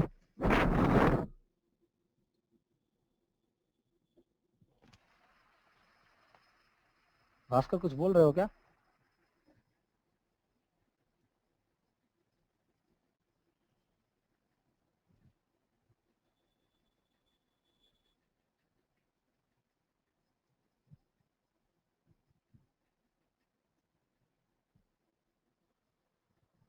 देखो गाइस, अब जब हम लोग नॉर्मली ये जब हम लोग ये पढ़ रहे थे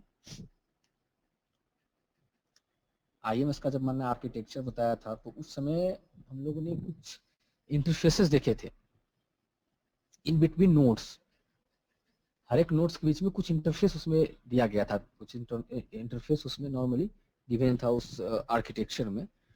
हर एक इंटरफेस का हर एक इंटरफेस मीन्स क्या होता है कि किसी भी दो नोड के बीच का कनेक्शन, करेक्ट।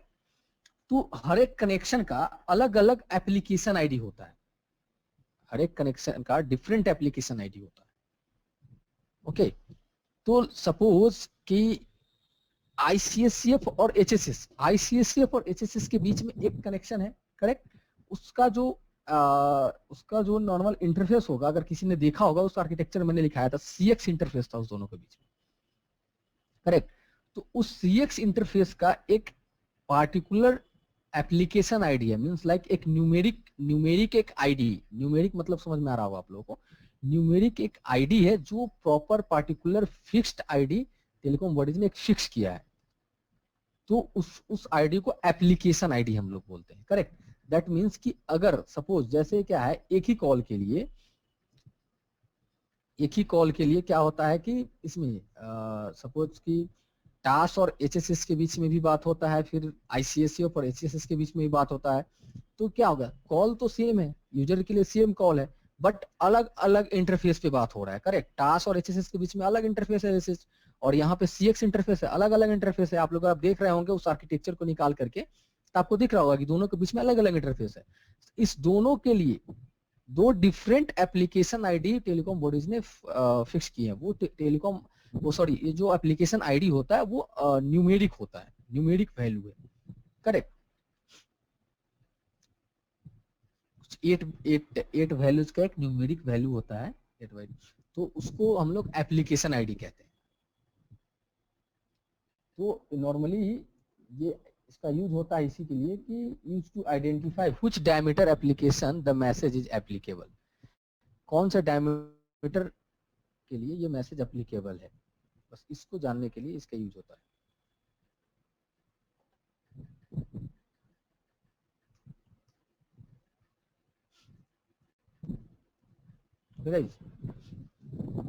अब एप्लीकेशन आईडी के लिए मैं आपको बता दूं कि क्या है ये, नॉर्मल आप लोग पहले ये देख लो, ये दोनों चीज आप लोगों को शेयर कर दूंगा।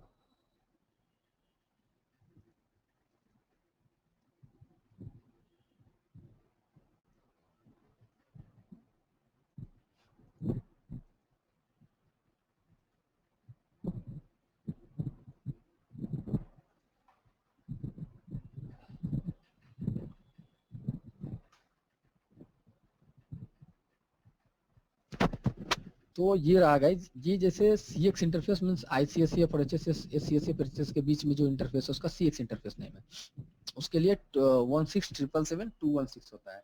सेम DX के लिए भी सेम होता है, उसी तरीके से SH और DH के लिए सेम होता है। ओके, तो इस तरीके से, और उसी तरीके से S6A और S6D के लिए सेम होता है। ये S6A कहाँ पे इंटरफेस होता है, MME और HSS के बीच में। तो ये जो जितना सारा लिखा हुआ है ना इंटरफेस, ये हर एक इंटरफेस पे डायमीटर प्रोटोकॉल यूज होता है। और ये इंटरफेस किसके किसके बीच में, ये यहाँ लिखा हुआ है। करेक्ट। जैसे GX PCEF और PCRF के बीच में, RX PCSCF और PCRF के बीच में, तो ये सारा आपको याद होना चाहिए कौन सा इंटरफेस किसके बीच में, और उसके कॉरस्पॉन्डिंग जो एप्लीकेशन आईडी है। अब sir I think sir GY का जो एप्लीकेशन आईडी है वो गलत है, क्योंकि 8 डिजिट नहीं, सिर्फ ओनली सिंगल डिजिट है, वो 8 डिजिट होना चाहिए ना मिनिमम। नहीं, इसका GY का 4 होता है, इसका यही है। इस केस में ये एक नॉर्मल एक्सेप्शन केस है, GY के केस में यही होता है, 4 होता है, तो इसीलिए इसमें 4 लिखा हुआ है। ओके, अब हम लोगों को मेजर हम लोग इसका ये देख लेते हैं कि किस तरीके से। सपोज देखो ये एप्लीकेशन आईडी है, एप्लीकेशन आईडी जो हम लोग हेडर पढ़ रहे हैं, उसके लिए 3GPP ने, 3GPP एक टेलीकॉम बॉडी सबको पता है, वो CX इंटरफेस होता है, उसके लिए 16777 एप्लीकेशन आईडी है।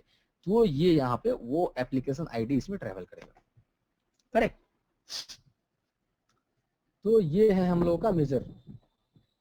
अब आप क्या,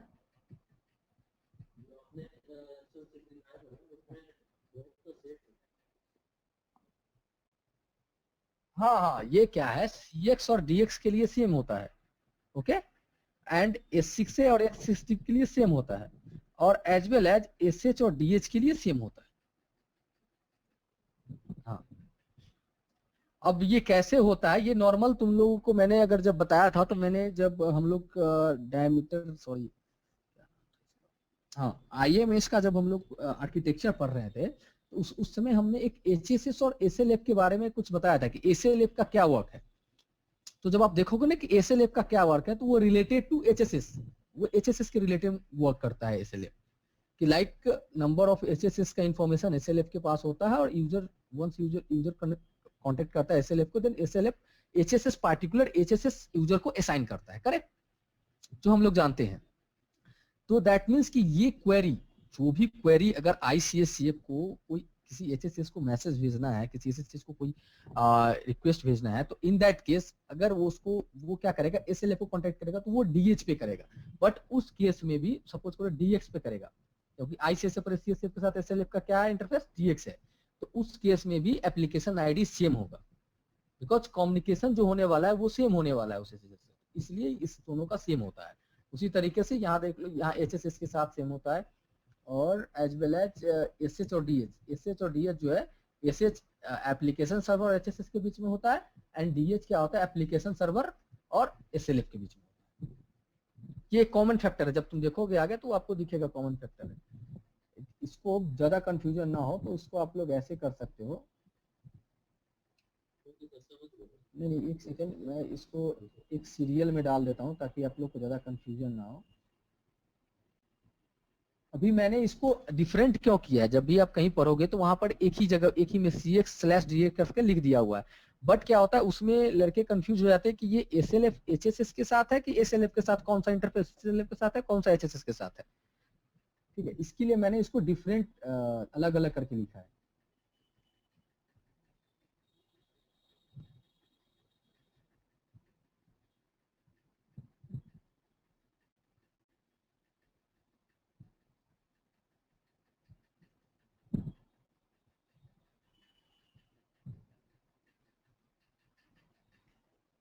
अब गाइज ये एक सीरियल में आ गया तो आप लोगों को इशू नहीं होगा, करेक्ट।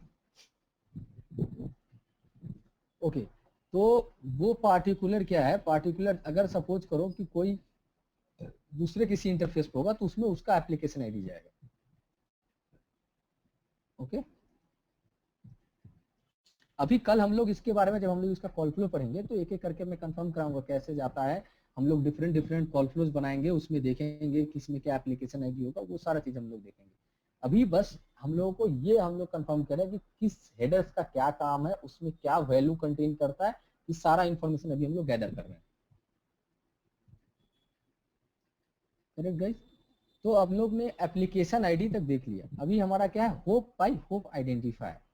अब इस नेम से ही कुछ आप लोग एजम्पशन लगा सकते हैं कि क्या इस नेम से एक नॉर्मल सा एजम्पशन क्या होगा, इसका मीनिंग क्या वर्किंग होगा hope by hope identifier. Correct,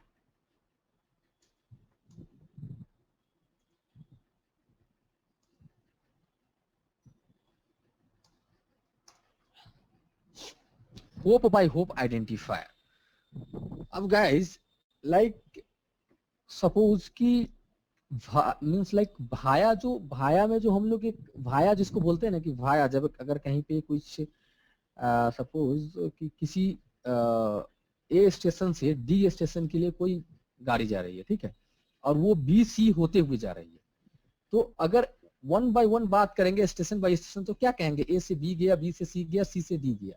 same तरीके से जब कोई रिक्वेस्ट किसी सपोज करो किसी दो नोड के बीच में ट्रेवल करता है, तो बीच में जितने सारे प्रॉक्सीज आते हैं तो वो ईच एंड एवरी एक एक करके उसको जब हम काउंट हो तो होप बाय होप काउंट कर सकते हैं, एक एक करके उसको होप कंसिडर कर सकते हैं। सपोज ICSCF है और HSS है, करेक्ट, और उस बीच में दो B और C दो प्रॉक्सी सर्वर यूज हो रहा है, तो उसमें टोटल जो होप हो जाएंगे वो 4 होप है। एक ICSCF होप हुआ, ICSCF होप से गया किसके पास, A के पास गया, A से B के पास गया, B होप के पास, और B होप से चला गया HSS के पास रिक्वेस्ट। ओके, तो अब हर एक होप पे एक रिक्वेस्ट गया, करेक्ट, और वो वहां पे आफ्टर ऑल क्या ICSCF से कोई रिक्वेस्ट निकला तो उसको कहाँ जाना है, HSS के पास जाना है, करेक्ट, HSS नोड पे जाना है, उस होप पे जाना है, तो वो थ्रू किस होप गया, A and B hope, correct. तो हर एक होप पे उस रिक्वेस्ट को कैसे मतलब उसको आइडेंटिफाई करने के लिए ये आइडेंटिफायर डालेगा कि हर एक होप पे उसका यूनिक आइडेंटिफायर है होप, उसके लिए ये hop by hop identifier use किया जाता है। मैं अब इसका एग्जांपल देके बताता हूँ कि इसको कैसे इसको यूज किया जाता है, तो आप लोग को ज्यादा क्लियर होगा।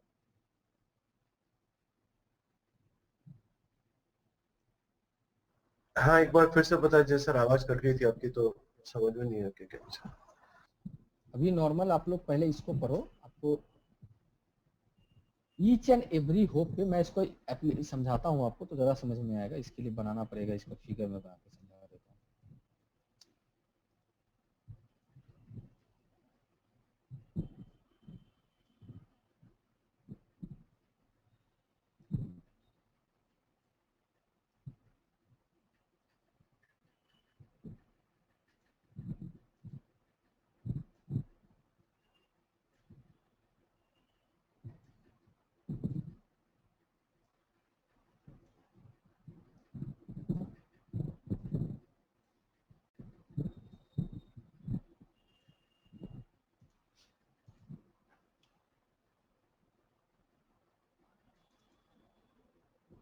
देखो गाइस, ये ICSCF है, ये हमारा HSS है, और इसके बीच में हमारा दो प्रॉक्सी सर्वर है, A proxy server and B proxy server.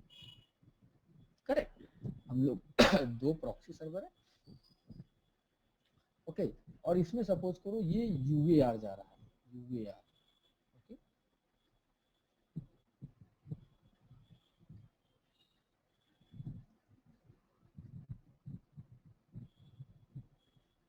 मैं डिफरेंट नोट्स के बीच में बता सकता हूँ, लेकिन इशू ये है कि हम लोगों ने अभी तक इसका एप्लीकेशन देखा है, तो मैं ये बार बार एग्जांपल देके आप लोगों को समझा रहा हूँ ताकि आप लोगों को पूरा क्लियर हो जाए। जब आगे आप लोग एक एक करके अलग अलग एप्लीकेशन देखोगे ना डायमीटर प्रोटोकॉल का, डायमीटर मैसेजेस का, तो आपको वो क्लियर होता चला जाएगा।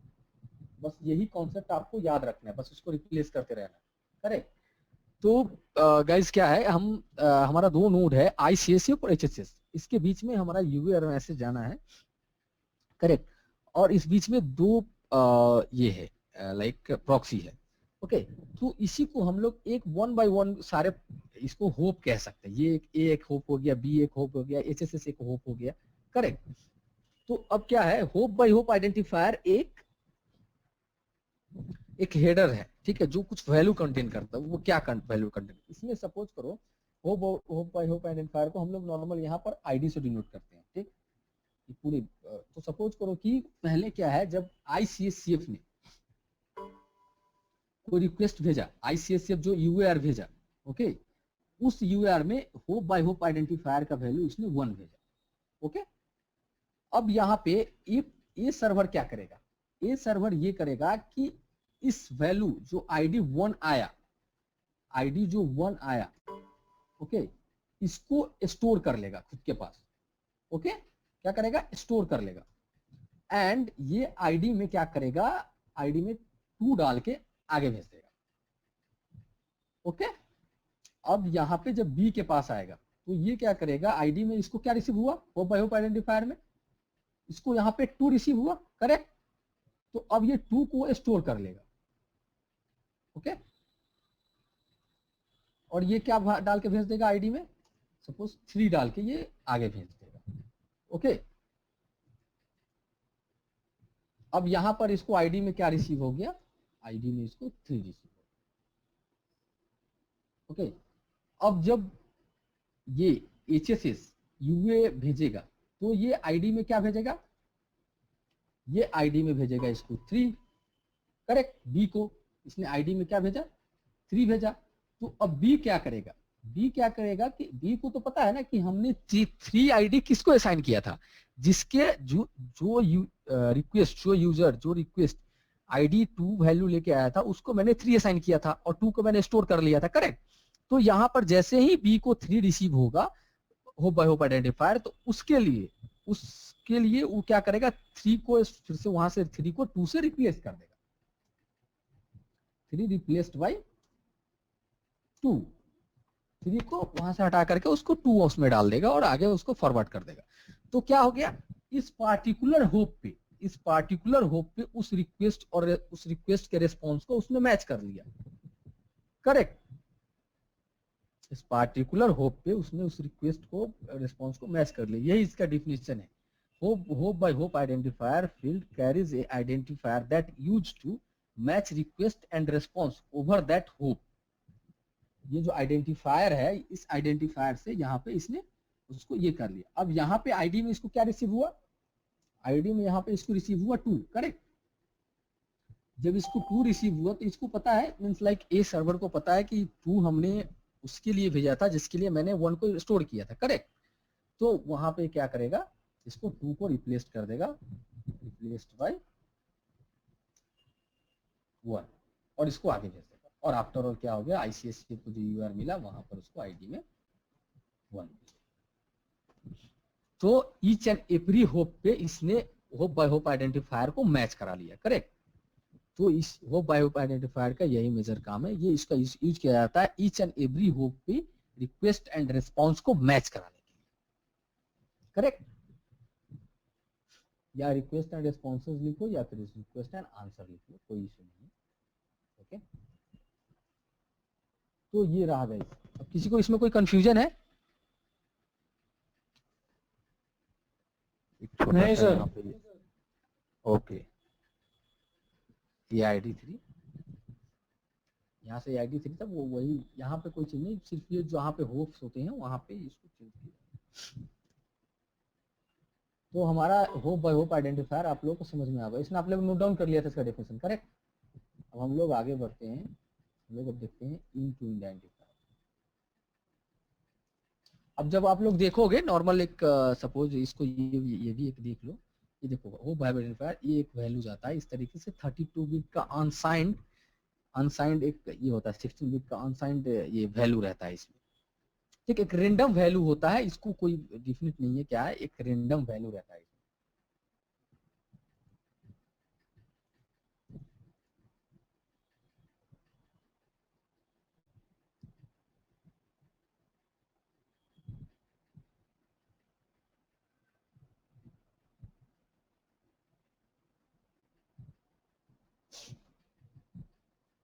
और इन टू इंड आइडेंटिफायर क्या है, इन टू इंड आइडेंटिफायर भी एक नॉर्मल वैल्यू कंटेन करता है, करेक्ट।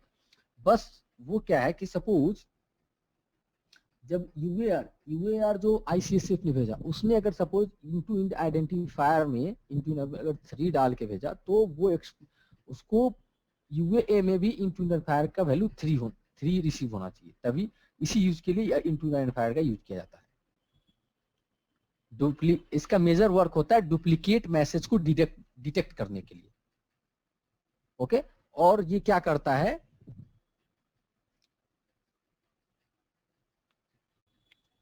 जो भी रेस्पॉन्स मैसेज, इनटू आइडेंटिफायर कहता है कि जो भी रेस्पॉन्स मैसेज लाइक यूजर को रिसीव हो रहा है, मींस लाइक सर्वर ऐसे, हाँ यूजर एजेंट क्लाइंट, हाँ क्लाइंट ने जो भी रिक्वेस्ट भेजा, उसका जो रिस्पॉन्स क्लाइंट को रिसीव हुआ सर्वर से जो रिक्वेस्ट रिसीव हुआ, वो सेम होना चाहिए, वो मैच होना चाहिए। जो रिक्वेस्ट में जो इनटू आइडेंटिफायर था, सेम इनटू आइडेंटिफायर का वैल्यू उस रिस्पॉन्स में होना चाहिए, करेक्ट। तो इसका 2 ही मेजर काम है, एक है क्या, डुप्लीकेट मैसेज को आइडेंटिफाई करने के लिए, correct, and the second one की दिट should be match in the request and response, correct guys.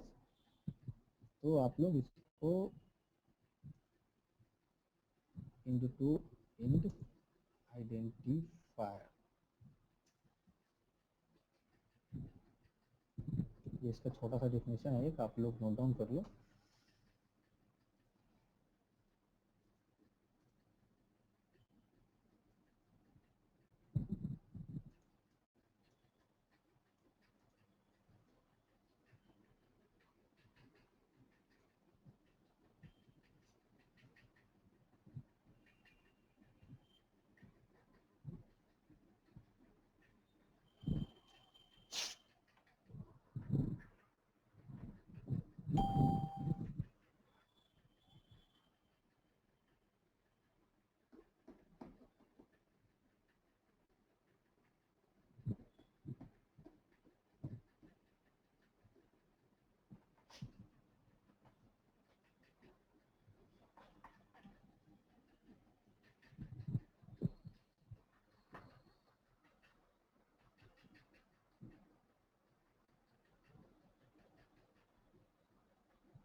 अगर गाइज आप लोगों का हो गया हो, तो हम लोगों ने क्या देखा था, नॉर्मल हमारे कितने हेडर्स थे, 7 और 8 हेडर्स थे, last one is ABP,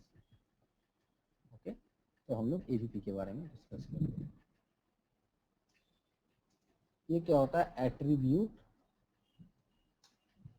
value. Okay, अब ये दो टाइप का एबीपी होता है। कुछ होता है मैंडेटरी एबीपी,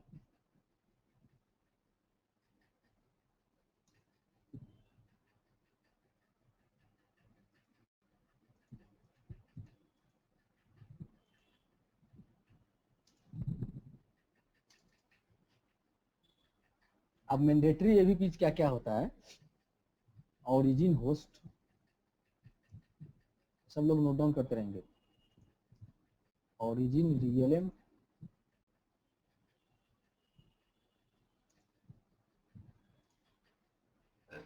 डेस्टिनेशन ही रियलम,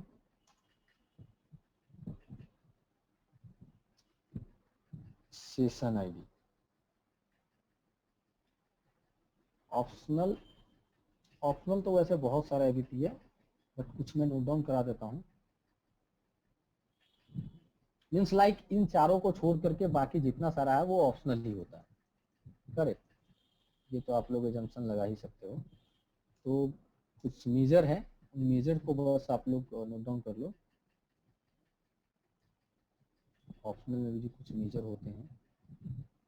पब्लिक आइडेंटिटी और ये वेंडर स्पेसिफिक एप्लीकेशन होता है। और एक है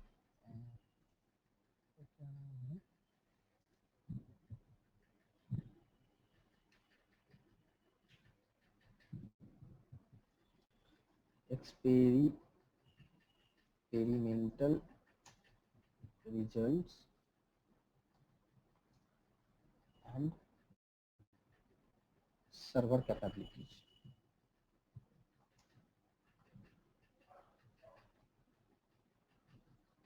तो ये नॉर्मल, ये ऑप्शनल एबीपी होते हैं। ऑप्शनल एबीपी और भी बहुत सारे हैं। आप देखो यहाँ पे जो भी हमारा जो मैंडेटरी है, session ID, origin host, origin realm and destination realm. Correct, origin realm, origin host, session ID and destination. उसके अलावा जितना सारा है ये सारा का सारा जो है, ये सारा का सारा ऑप्शनल है।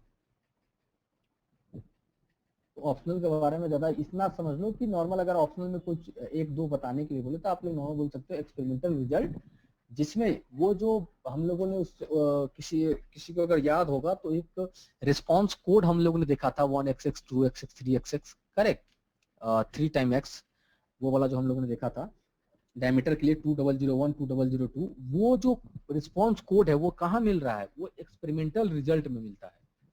वो रिस्पांस कोड जो है वो कहाँ मिलता है? अभी जैसे मैं आपको दिखाता हूँ, मैं कल रिस्पांस कोड्स भी पढ़ाऊंगा तो आप लोग को ज़्यादा क्लियर होगा।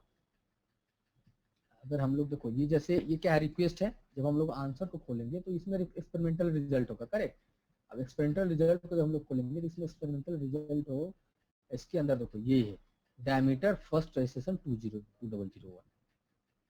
अगर आपको कभी भी उसका रिस्पांस कोड जानना है क्या है, तो वो आपको कहाँ मिलेगा? कौन से एडिट में मिलेगा? एक्सपेरिमेंटल रिजल्ट में मिलेगा। करेक्ट, और पब्लिक आइडेंटिटी में क्या होता है? यूजर इन्फॉर्मेशन होता है। वेंडर स्पेसिफिक एप्लीकेशन मैंने वेंडर स्पेसिफिक जो भी एबीपी होंगे वो वेंडर स्पेसिफिक, उसको जो वेंडर को जो ऐसा जो पार्टिकुलर जो कंपनीज है, मैन्युफैक्चरिंग कंपनी, उनके अकॉर्डिंग मींस लाइक उसका कुछ इन्फॉर्मेशन होता है प्राइवेसी, वो उसमें शेयर किया जाता है। Correct, and the second fourth one is server capabilities. अभी हम लोग ऑप्शनल के बारे में बस नॉर्मल एक ओवरव्यू दे रहा हूँ, बाकी ये जो हमारे मैंडेटरी जेबीबी है उसके बारे में एक एक करके हम लोग डिस्कस करेंगे कौन क्या होता है। और सर्वर कैपेबिलिटीज में वो सर्वर जब अपना कैपेबिलिटीज जब कोई किसी तरीके की कैपेबिलिटीज रिटर्न करता है तो किसमें करता है? वो सर्वर कैपेबिलिटीज में ये इसमें रिटर्न करता है। करेक्ट, तो अभी हम लोग डिस्कस करते हैं one by one regarding mandatory ABP. Okay guys, तो फर्स्ट ऑफ ऑल हम लोग करते हैं ओरिजिन होस्ट के बारे में। तो अभी सबको इतना तो पता होगा कि होस्ट और रियलम दोनों में क्या डिफरेंस है? होस्ट क्या होता है, रियलम क्या होता है? Anyone who can share? कोई जिसको पता हो बताए कि होस्ट और रियलम क्या होता है। होस्ट तो हुआ जैसे कि पार्टी जो वो कर रहा है, स्टार्ट कर रहा है, वो होस्ट हुआ। जैसे आप सर जैसे इसी में ले लीजिएगा सर, जो हम लोग कर रहे हैं इसमें हम लोग आप होस्ट हो गए सर और हम लोग रियलम। अरे नहीं, और कोई रियल एम का मतलब समझ में आता है किसी को?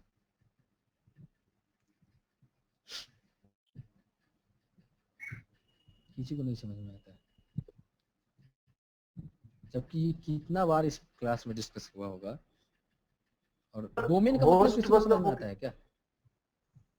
वही नहीं कहने वाला। डोमेन, डोमेन का मतलब समझ में आता है क्या? डोमेन, अगर मान लो डोमेन नेम देना है तो डोमेन हाँ में सर, आप लोग क्या दोगे? डोमेन का पता है सर। हाँ, डोमेन का एक एग्जांपल दो। सर जैसे डोमेन हमारा ना किसी भी नेम का अपना एक आइडेंटिटी एड्रेस वाला होता है, जैसे gmail.com, तो ये gmail.com, domain domain okay, Google dot जो लास्ट में होता है, जैसे वो होता है तो वो याहू हो गया, yahoo.com हो गया, ymail हो गया, जीमेल हो गया, live.com हो गया, ये सब होस्ट हुआ। Okay, okay.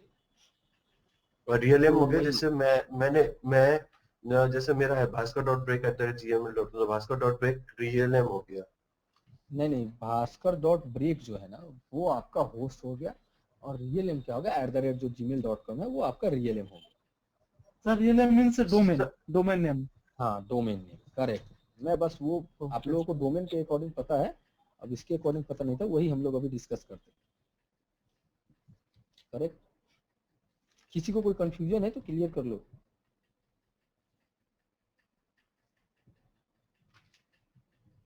टेलीकॉम है क्या? लैंग्वेज में बोल, जैसे मेरा जो मोबाइल नंबर है, जैसे मेरा मोबाइल नंबर वो मेरा होस्ट नंबर हुआ, और रियल एम हो गया, जैसे जिस ऑपरेटर का मैं मोबाइल नंबर यूज करूँ वो रियल एम हो गया। हाँ हाँ हाँ, करेक्ट। अब देखो, अब जैसे मैं एक नॉर्मल एग्जांपल लेके बताता हूँ, एक नॉर्मल एग्जांपल लेके बताता हूँ, चलो क्लियर हो जाएगा। जैसे सपोज करो कि अलग अलग इसमें आईएमएस में अलग अलग एससीएससीएफ होंगे, या फिर सपोज करो एचएसएस कहीं कहते हैं। एक एक मींस लाइक एक ऑपरेटर में बहुत सारे एचएसएस होंगे, करेक्ट। एचएसएस मतलब एचएसएस 1, एचएसएस 2, सबका अलग अलग नेम होगा, करेक्ट। तो उसका नेम कैसे होगा? जैसे सपोज करो एक है एचएसएस 123, जब 123 अगर मान लो वो जियो का है तो क्या होगा? @geo.co.in, यही होगा ना। तो इसमें होस्ट हो गया HSS123 एंड रियल एम हो गया ओरिजिन रियल एम geo.co.in। ठीक, बहुत सारा हो सकता है, जैसे HSS45 @geo.co.in। अब मान लो एयरटेल का होगा तो क्या होगा? एयरटेल का जैसे मान लो है HSS344 ऐसा करके कुछ है, @एयरटेल। सबका अलग अलग नेम होता है ना।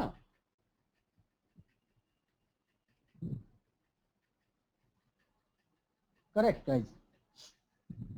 इस केस में HSS344 जो है ये होस्ट नेम हो गया, और ये हो गया क्या?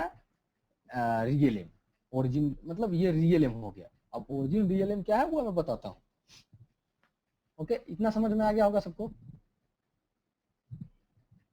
ओके, अब देखो। हाँ सर, ये तो समझ में आ गया। हाँ हाँ, करेक्ट करेक्ट, इतना क्लियर हो गया। तो अब हम लोग आगे बढ़ते हैं। अब फर्स्ट ऑफ ऑल हम लोग बात करते हैं, हमारा हमारा जो फर्स्ट एग्जांपल है उसके अकॉर्डिंग आईसीएससीएफ और एचएसएस, जिसके बारे में हम लोग अभी तक देख रहे थे। सपोज कोई आईसीएससीएफ है, आईसीएससीएफ जियो का है, एक आईसीएससीएफ है 123 फिर 126 ऐसा करके @geo.co.in। ओके, तो जब जब कोई रिक्वेस्ट भेजेगा ये आईसीएससीएफ, तो उसमें वो अपने ओरिजिन होस्ट में क्या डालेगा? ओरिजिन होस्ट में डालेगा ICSCF126। जब यूएआर भेज रहा होगा आईसीएससीएफ जब यूएआर भेज रहा होगा एचएसएस को, तो उस समय वो अपने ओरिजिन होस्ट में क्या डालेगा? ICSCF126, और ओरिजिन रियल एम में geo.co.in। करेक्ट।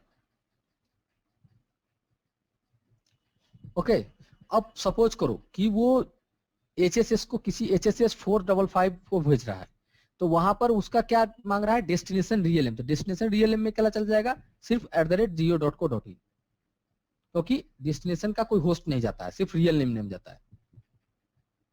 ओके, तो सिर्फ geo.co.in जाएगा उसमें। करेक्ट। अब आता है कि सेशन आईडी। सेशन आईडी एक रैंडम आईडी होता है उस सेशन का।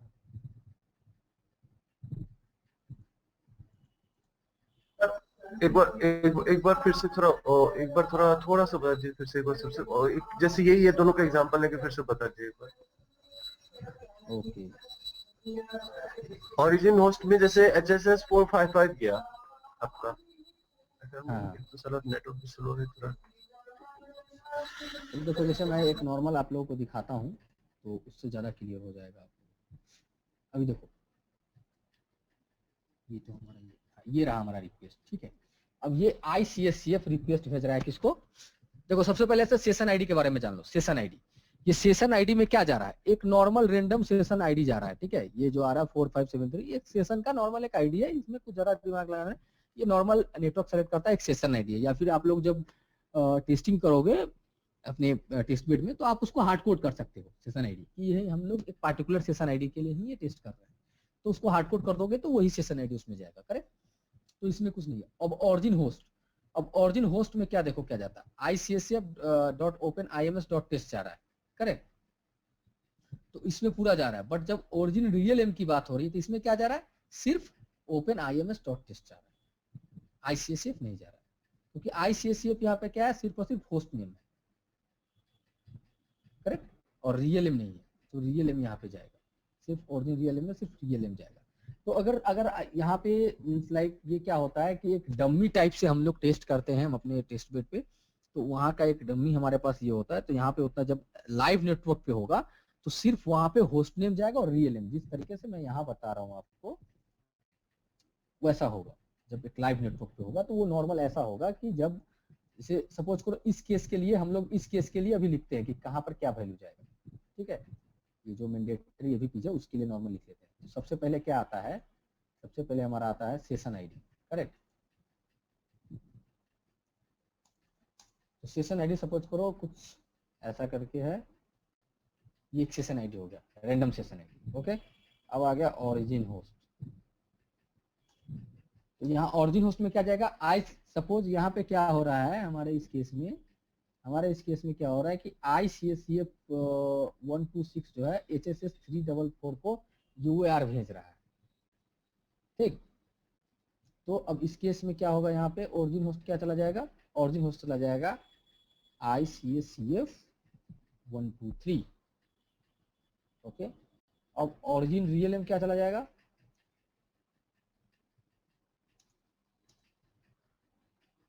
geo.co.in।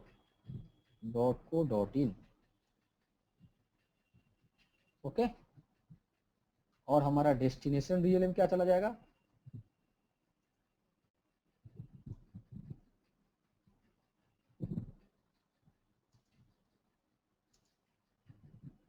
अगर मान लो ये एयरटेल के HSS के साथ क्वेरी कर रहा है तो उस समय में क्या जाएगा, एयरटेल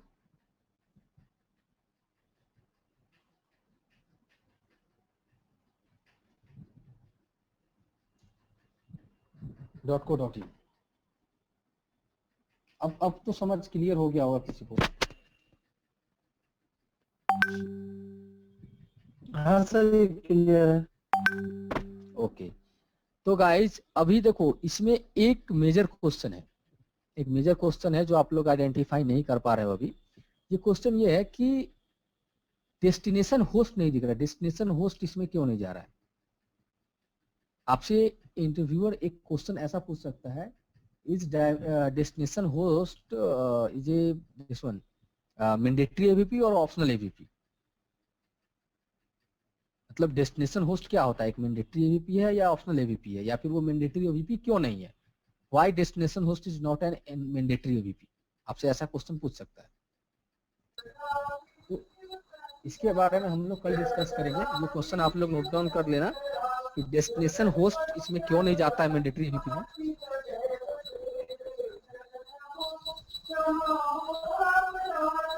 सर वो तो हाँ बोलो।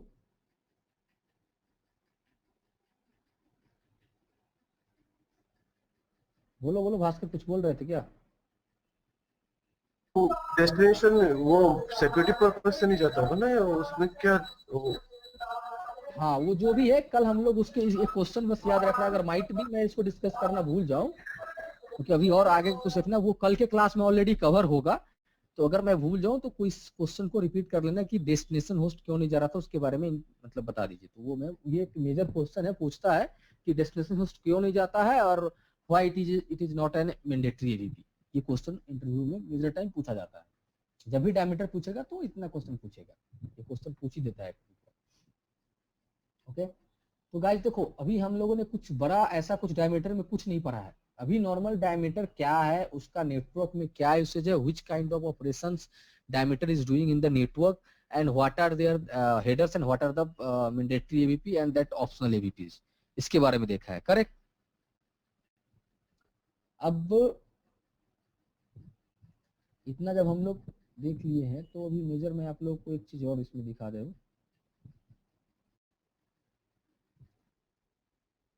हाँ अभी जाएगा, आवाज जाएगा। अभी जैसे पब्लिक आइडेंटिटी जो हम लोग का लाइक ऑप्शनल एबीपीज हैं, उसमें क्या जाता है, नॉर्मल यूजर का इंफॉर्मेशन जाता है, यूजर का इंफॉर्मेशन जाता है। जैसे यूजर कौन सा है, एलाइस है, तो एलाइस का नेम इंफॉर्मेशन जा रहा है, करेक्ट। जब आप देखोगे तो इसमें नॉर्मल यूजर का इंफॉर्मेशन जाता है और कुछ नहीं जाता है। एलाइस का सीपी एड्रेस जा रहा है, CPURI, ओके। एंड वही मीन्स लाइक इसका मीन्स ओबीपी किस टाइप का है ये। और उसके बाद हम लोग का एक और क्या था, वेंडर स्पेसिफिक एप्लीकेशन जो होता है, वो वेंडर पे डिपेंड करता है कि वो उसमें क्या डालेगा।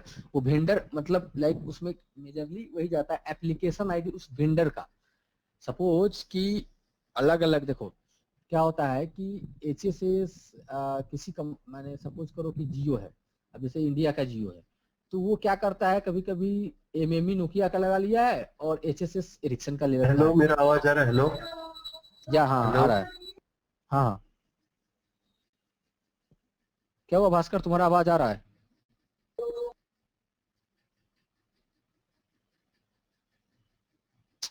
ओके गाइज, तो आप लोग सुनो, इसमें वेंडर स्पेसिफिक एप्लीकेशन में क्या जाता है, वेंडर एप्लीकेशन आईडी में मेजरली क्या जाता है, इसमें मेजरली में यही जाता है।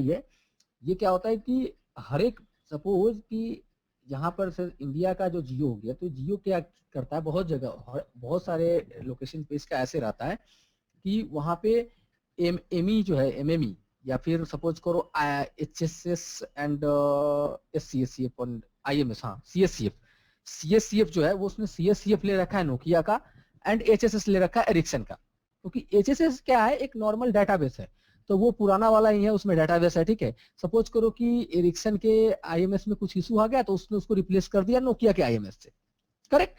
तो वहां पे उस दोनों का कम्युनिकेशन होगा, करेक्ट। तो अभी क्या है कि वो कैसे, HSS कैसे आइडेंटिफाई करेगा कि ये जो IMS है, ये IMS किसका है, हमारा एरिक्सन का खुद का है या फिर नोकिया का। तो उसके लिए क्या जाता है, वेंडर स्पेसिफिक एक एप्लीकेशन आईडी जाता है, उस एप्लीकेशन आईडी से वो कंफर्म होता है।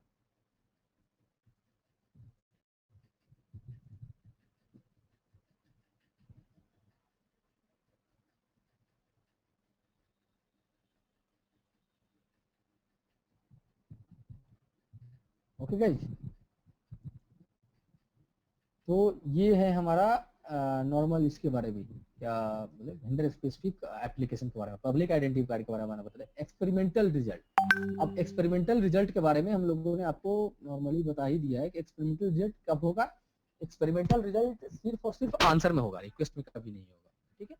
क्योंकि एक्सपेरिमेंटल रिजल्ट में क्या आता है, मीन्स लाइक रिस्पॉन्स कोड आता है। एक्सपेरिमेंटल रिजल्ट में क्या आता है, रिस्पॉन्स कोड।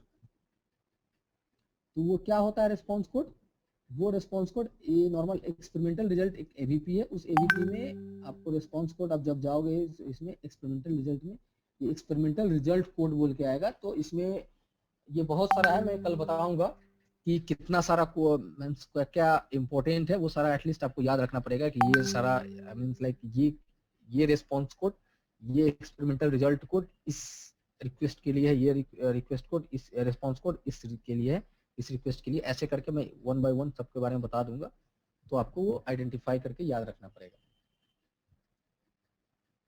Correct guys? तो ये हो गया आपको एक्सपेरिमेंटल रिजल्ट का।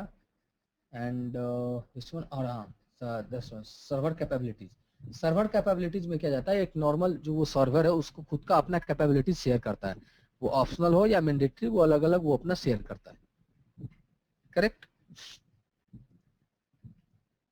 यहीं पे जो हम लोग देख रहे थे ना कि वो जब बोलते हैं कि मैंडेटरी और ऑप्शनल कैपेबिलिटीज के थ्रू एचसीएससीएफ का एड्रेस मिलता है, ये देखो यहाँ पे जो यूए आंसर जा रहा है, इस आंसर में सर्वर कैपेबिलिटी जो जा रहा है, इस सर्वर कैपेबिलिटीज में जिसमें मैंडेटरी और ऑप्शनल कैपेबिलिटी जाता है, वहाँ पे ऑप्शनल कैपेबिलिटी और मैंडेटरी, यहाँ पे नॉर्मल एचसीएससीएफ का नेम लाइक उसका सीपी और सीप नेम, और उसका क्या है ये लाइक क्या पोर्ट नंबर, ये चला तो डायरेक्ट यहाँ से इस बेस पे इस पार्टिकुलर एचसीएससीएफ के इस पोर्ट पे अब आईसीएसएफ रजिस्टर रिक्वेस्ट यहाँ से फॉरवर्ड कर देता है। करेक्ट? अब सबको समझ में आ गया होगा कि कहाँ पे ऑप्शनल और मैंडेटरी कैपेबिलिटीज की जो हम लोग बात कर रहे थे वो कहाँ पे जाता है और कैसे जाता है। Correct guys? किसी को इसमें कोई कंफ्यूजन है? अभी जो आज हम लोगों ने जो जितना सारा चीज पढ़ा है, इसमें किसी को कोई कंफ्यूजन है?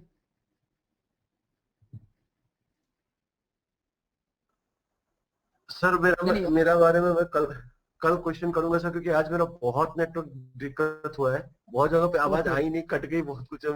कोई एक बार नहीं, कल कोई नहीं, वीडियो देख आप के फिर से पढ़ के बताऊंगा, कोई इशू होगा तो सर। तो मेजर क्या है गाइज, मैं ऑप्शनल एवीबी के बारे में हम लोग अब कुछ डिस्कस नहीं करने वाले। ऑप्शनल एवीबी ये 4 नॉर्मल मैंने बता दिए, बाकी और भी बहुत सारे हैं, इसके बारे में जान के कुछ, क्योंकि इसके बारे में कोई पूछता नहीं है, कहीं पर इसका कोई यूसेज नहीं है, ठीक है। बट ये ऑप्शनल में ये 4 इंपॉर्टेंट है। किस पर्सपेक्टिव से वो मैंने बता दिया। पब्लिक आइडेंटिटी यूजर का इंफॉर्मेशन है, जो एमओ यूजर है, जो ओरिजिनेटिंग यूजर है, उसका इंफॉर्मेशन उसमें रहता है। Correct? And vendor specific application, वो मैंने एग्जांपल देके बता दिया कि जो वेंडर उस पार्टिकुलर, सपोज करो आईसीएससीएफ जो भेज रहा है, वो आईसीएससीएफ को जिस वेंडर ने बनाया है, सपोज करो नोकिया ने या एरिक्सन ने या फिर मावनीर ने, किसी एक पार्टिकुलर जो वेंडर ने बनाया, उसका एक उस पार्टिकुलर आईसीएससीएफ के लिए एक एप्लीकेशन आईडी फिक्स होता है उस वेंडर का। वो हर वेंडर का अलग अलग होता है, इसलिए उसका कुछ फिक्स वैल्यू नहीं जो मैं आपको यहाँ पर कर दूं, वो वैल्यू उसमें ट्रेवल करता है। Correct? And then the experimental result. Experimental result में जो रिस्पॉन्स कोड, जैसे नॉर्मल हम लोग सीप में देख रहे थे 200 ओके या फिर 201 या फिर 180 रिंगिंग, तो उस तरीके का जो वहां पे हम डायरेक्ट रिस्पॉन्स कोड देख रहे थे, यहाँ पे वो रिस्पॉन्स कोड कहाँ जाता है, एक्सपेरिमेंटल रिजल्ट में वो ट्रेवल करता है। एक्सपेरिमेंटल रिजल्ट एक एवीपी है जो कंटेन करता है response code. Okay? As well as that fourth one is server capabilities. इस सर्वर कैपेबिलिटीज में वो मैंडेटरी और ऑप्शनल कैपेबिलिटीज आती हैं, जिसके अकॉर्डिंग वो एचसीएससीएफ का सिलेक्शन होता है। इसमें एचसीएससीएफ का मतलब एड्रेस और उसका पोर्ट नंबर आता है, जिसके according ICSCF next time like वो रजिस्टर रिक्वेस्ट आगे फॉरवर्ड करता है टू द एचसीएससीएफ। तो ये है हम लोगों का ओवरऑल जो हम लोग को डायमीटर में जाना था, और मेजर हम लोग को और कुछ बच गया, वो हम लोग अब नेक्स्ट क्लास में डिस्कस करेंगे। इसमें में भी अगर किसी को किसी टाइप का कंफ्यूजन है तो वो क्लियर कर लो, कोई ये नहीं हो इसमें है।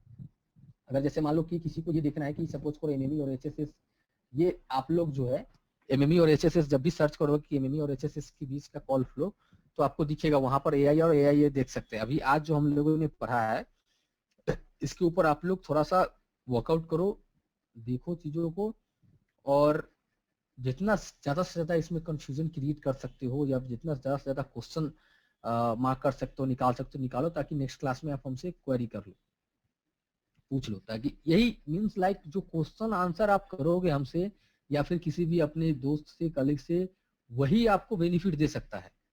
सिर्फ और सिर्फ क्लास में सुनना वो आपको कभी बेनिफिशियल नहीं होता है, बिकॉज क्लास में सुन के आप क्या कर सकते हो, उसको एग्जाम में लिख सकते हो, बट इंटरव्यूअर के सामने बोल नहीं सकते हो। Correct guys? मैं बार बार इस चीज को आप देख रहे होंगे, मैं जब से क्लास 1 या फिर क्लास 1 से पहले भी जब भी मैं बात करता हूँ तो मैं यही बोलता हूँ कि ऑलवेज आपको खुद से काम करना है, आपको खुद से वर्कआउट करना है, आपको खुद से देखना है, आपको खुद से इसके बारे में पढ़ना पड़ेगा, और भी सर्च करके बहुत सारा चीज होगा हर एक पर्सपेक्टिव में, जो किसी का क्लियर होगा, किसी का सेम चीज क्लियर नहीं हुआ होगा, तो उसको खुद से उसके ऊपर वर्क करना पड़ेगा, देखना पड़ेगा कि हाँ मेरा क्यों नहीं क्लियर हो रहा है। अगर उसमें से आपको क्वेश्चन फाइंड करने पड़ेंगे, ये क्वेश्चन है, ये पार्टिकुलर पॉइंट है जिस पे मैं क्लियर नहीं हो पा रहा हूँ, वो particular point you need to ask to us. इस तरीके से आपको क्लियर, बिकॉज क्या है कि इंटरव्यूअर को हर एक पॉइंट पे, इंटरव्यूअर किसी भी पॉइंट से एक क्वेरी डाल सकता है आपको, करेक्ट। सिर्फ किसी चीज को पढ़ लेने से आप उसको नोट डाउन करके बता सकते हो, लिख सकते हो, बट किसी के सामने एक्सप्रेस करना in terms of word, in terms of sentence, वो बहुत टफ होता है। उसके लिए क्या होता है, आपको मोर एंड मोर, अगर आपने 100% किसी चीज का प्रैक्टिस किया, 100% आपके पास नॉलेज है, then at the time of presentation, आप 60%, 50% या 70, max to max 75% show up कर पाओगे, डिलीवर कर पाओगे, 100% नहीं। But in that case of written, आप उसको 100% नॉलेज पे 101% भी ट्रांसफर कर सकते हो, मीन्स कुछ एडिशनल भी डाल सकते हो एज वेल एज एग्जाम्पल और कुछ भी। ओके, इंटरव्यू में मेजर क्या पॉइंट होता है गाइज कि with in a limited time, with in a limited, actually जब भी कोई क्वेश्चन पूछता है कोई इंटरव्यूअर, तो उसके माइंड में एक फिक्स्ड सेटअप टाइम होता है कि मैं लाइक ये क्वेश्चन मैंने पूछा, इसका आंसर मेरे को इतना देर में मिल जाएगा, करेक्ट। अगर वो उससे ज्यादा अगर आप लेट करके डिले करके उसका आंसर देते हो तो वो फिर टफ हो जाता है, करेक्ट गाइज। तो इसके अकॉर्डिंग आप लोगों को वर्क, मतलब उसको वर्क करना पड़ेगा ताकि आप लोग इसके लिए रेडी हो जाओ। तो आज के लिए हम लोगों का इतना ही मेजर, हम लोग अब रिस्पॉन्स कोड और भी बहुत सारा चीज है, ये हम लोग कल डिस्कस करेंगे, और कल हम लोग का क्लास ही एंड हो जाएगा डायमीटर, कल ही लास्ट है। सर सर मेरा क्वेश्चन एसडीपी से था एक सर। हाँ बताओ।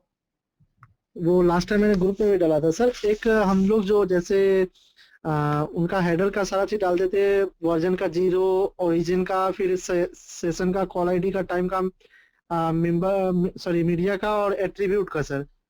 तो एट्रीब्यूट में हम लोग जैसे डाल रहे थे आरटीपी, पीसीएमयू और उसका एवीपी दोनों का डाल रहे थे सर। तो उसमें हम लोग का क्लॉक रेट और एक सर मतलब क्लॉक रेट और पीसीएमयू का डालते थे हम लोग जैसे पीसीएमयू और क्लॉक रेट का डालते थे। तो उसमें जो क्लॉक रेट का डालते थे, तो एक क्लॉक रेट हमने नोट करा था, फाइंड आउट करा था G729। उसका क्लॉक रेट सर पीसीए, जैसे हमने एक एट्रीब्यूट का लिया था आरटीपी मैप 0 पीसीएमयू 8000 सर। तो उसका सर 0 तो सर उसका ये था मतलब क्लॉक रेट जो था उसका 0 था सर, और सॉरी क्लॉक रेट उसका 8000 था सर, लेकिन आपने इसमें एक का क्लॉक रेट 90000 रख रहा था सर। वो समझ में नहीं आ रहा था 90000 फिर कहाँ से आ गया था G729 का सर। G729 का क्या होता है उसका, आपने, मैंने एक लिस्ट सर किया था, उस लिस्ट में आपने क्या किया था? 29 क्लॉक रेट 8।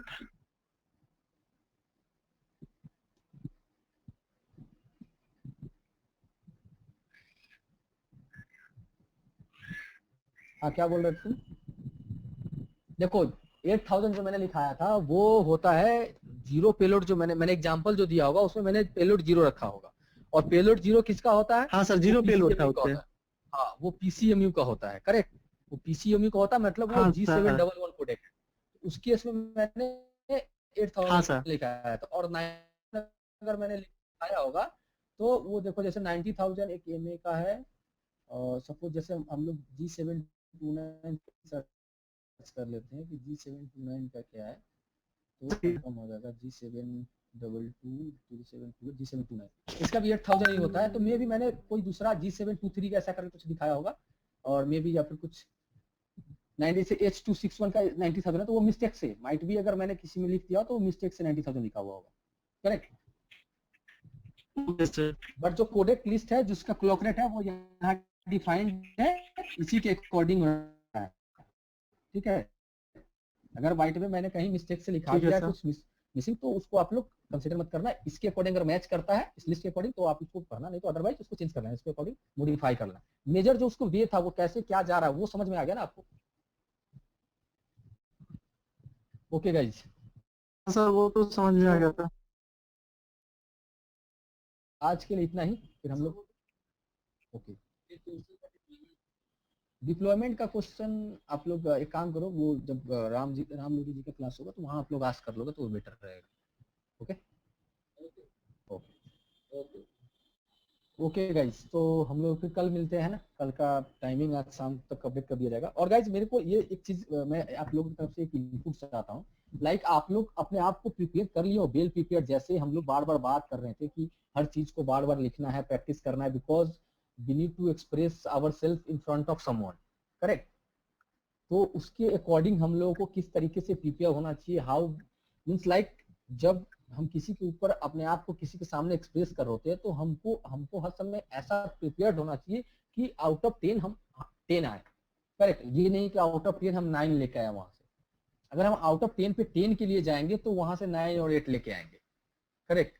और 9 और 8 तक ही जॉब आपको मिलेगा, जब आप 6 और 6 5 6 7 तक जाओगे तो आपको जॉब नहीं देगा, वो सेकंड राउंड के लिए आपको कॉल नहीं करेगा, करेक्ट गाइज। तो जो मेजर पॉइंट अगर आप लोगों ने वैसे प्रिपेयर किया है आप अपने आप को, तो अब इसमें एक चीज और एडिशनल डाल लो जो मेजर पॉइंट है। मैं देखो मैं टाइम टू टाइम आप लोगों को एक अब उसके अकॉर्डिंग बताता हूँ कि कहाँ पर क्या आपको इनपुट देना है। अभी आप बस ये जान लो कि जब भी कोई इंटरव्यूअर कोई क्वेश्चन आस्क करता है तो उसके माइंड में एक सेटअप टाइम होता है कि with in 1 minute, with in 50 second, with in 20 second मुझको इसका आंसर मिल जाना चाहिए। या फिर सपोज IMS रजिस्ट्रेशन के बारे में पूछा तो उसके पास एक सेटअप टाइम होता है कि 5 मिनट्स में बंदा ये बोल देगा, फिर नेक्स्ट क्वेश्चन मैं पूछूंगा, करेक्ट। तो उस चीज के लिए भी अब आपको प्रिपेयर होना है कि हाँ इस चीज को इतना देर में बोलना है, करेक्ट। मीन्स लाइक वैसा एक सेटअप कर लोगे, उतना टाइम काफी होता है, जितना टाइम वो सोचता है वो मतलब इनफ टाइम होता है, आप उससे पहले ही खत्म कर लोगे, मैं ये जानता हूँ। बट वो उस तरीके से भी आप लोगों को प्रिपेयर होना पड़ेगा, करेक्ट। क्योंकि अब डे बाय डे कंपटीशन बढ़ता जा रहा है तो आप लोगों को भी और ज्यादा वेल प्रिपेयर्ड होना पड़ेगा। और बाकी मार्केट में जो भी न्यू है, ऐसा जो भी रिक्वायरमेंट है, वो सारा चीज हम लोग क्लास में कराएंगे, तो उसके लिए आपको वरी करने की जरूरत नहीं है। मेजर जरूरी क्या है कि आप लोग वेल प्रिपेयर्ड हो जाओ, correct. Correct guys, then will meet tomorrow. Okay, thank you.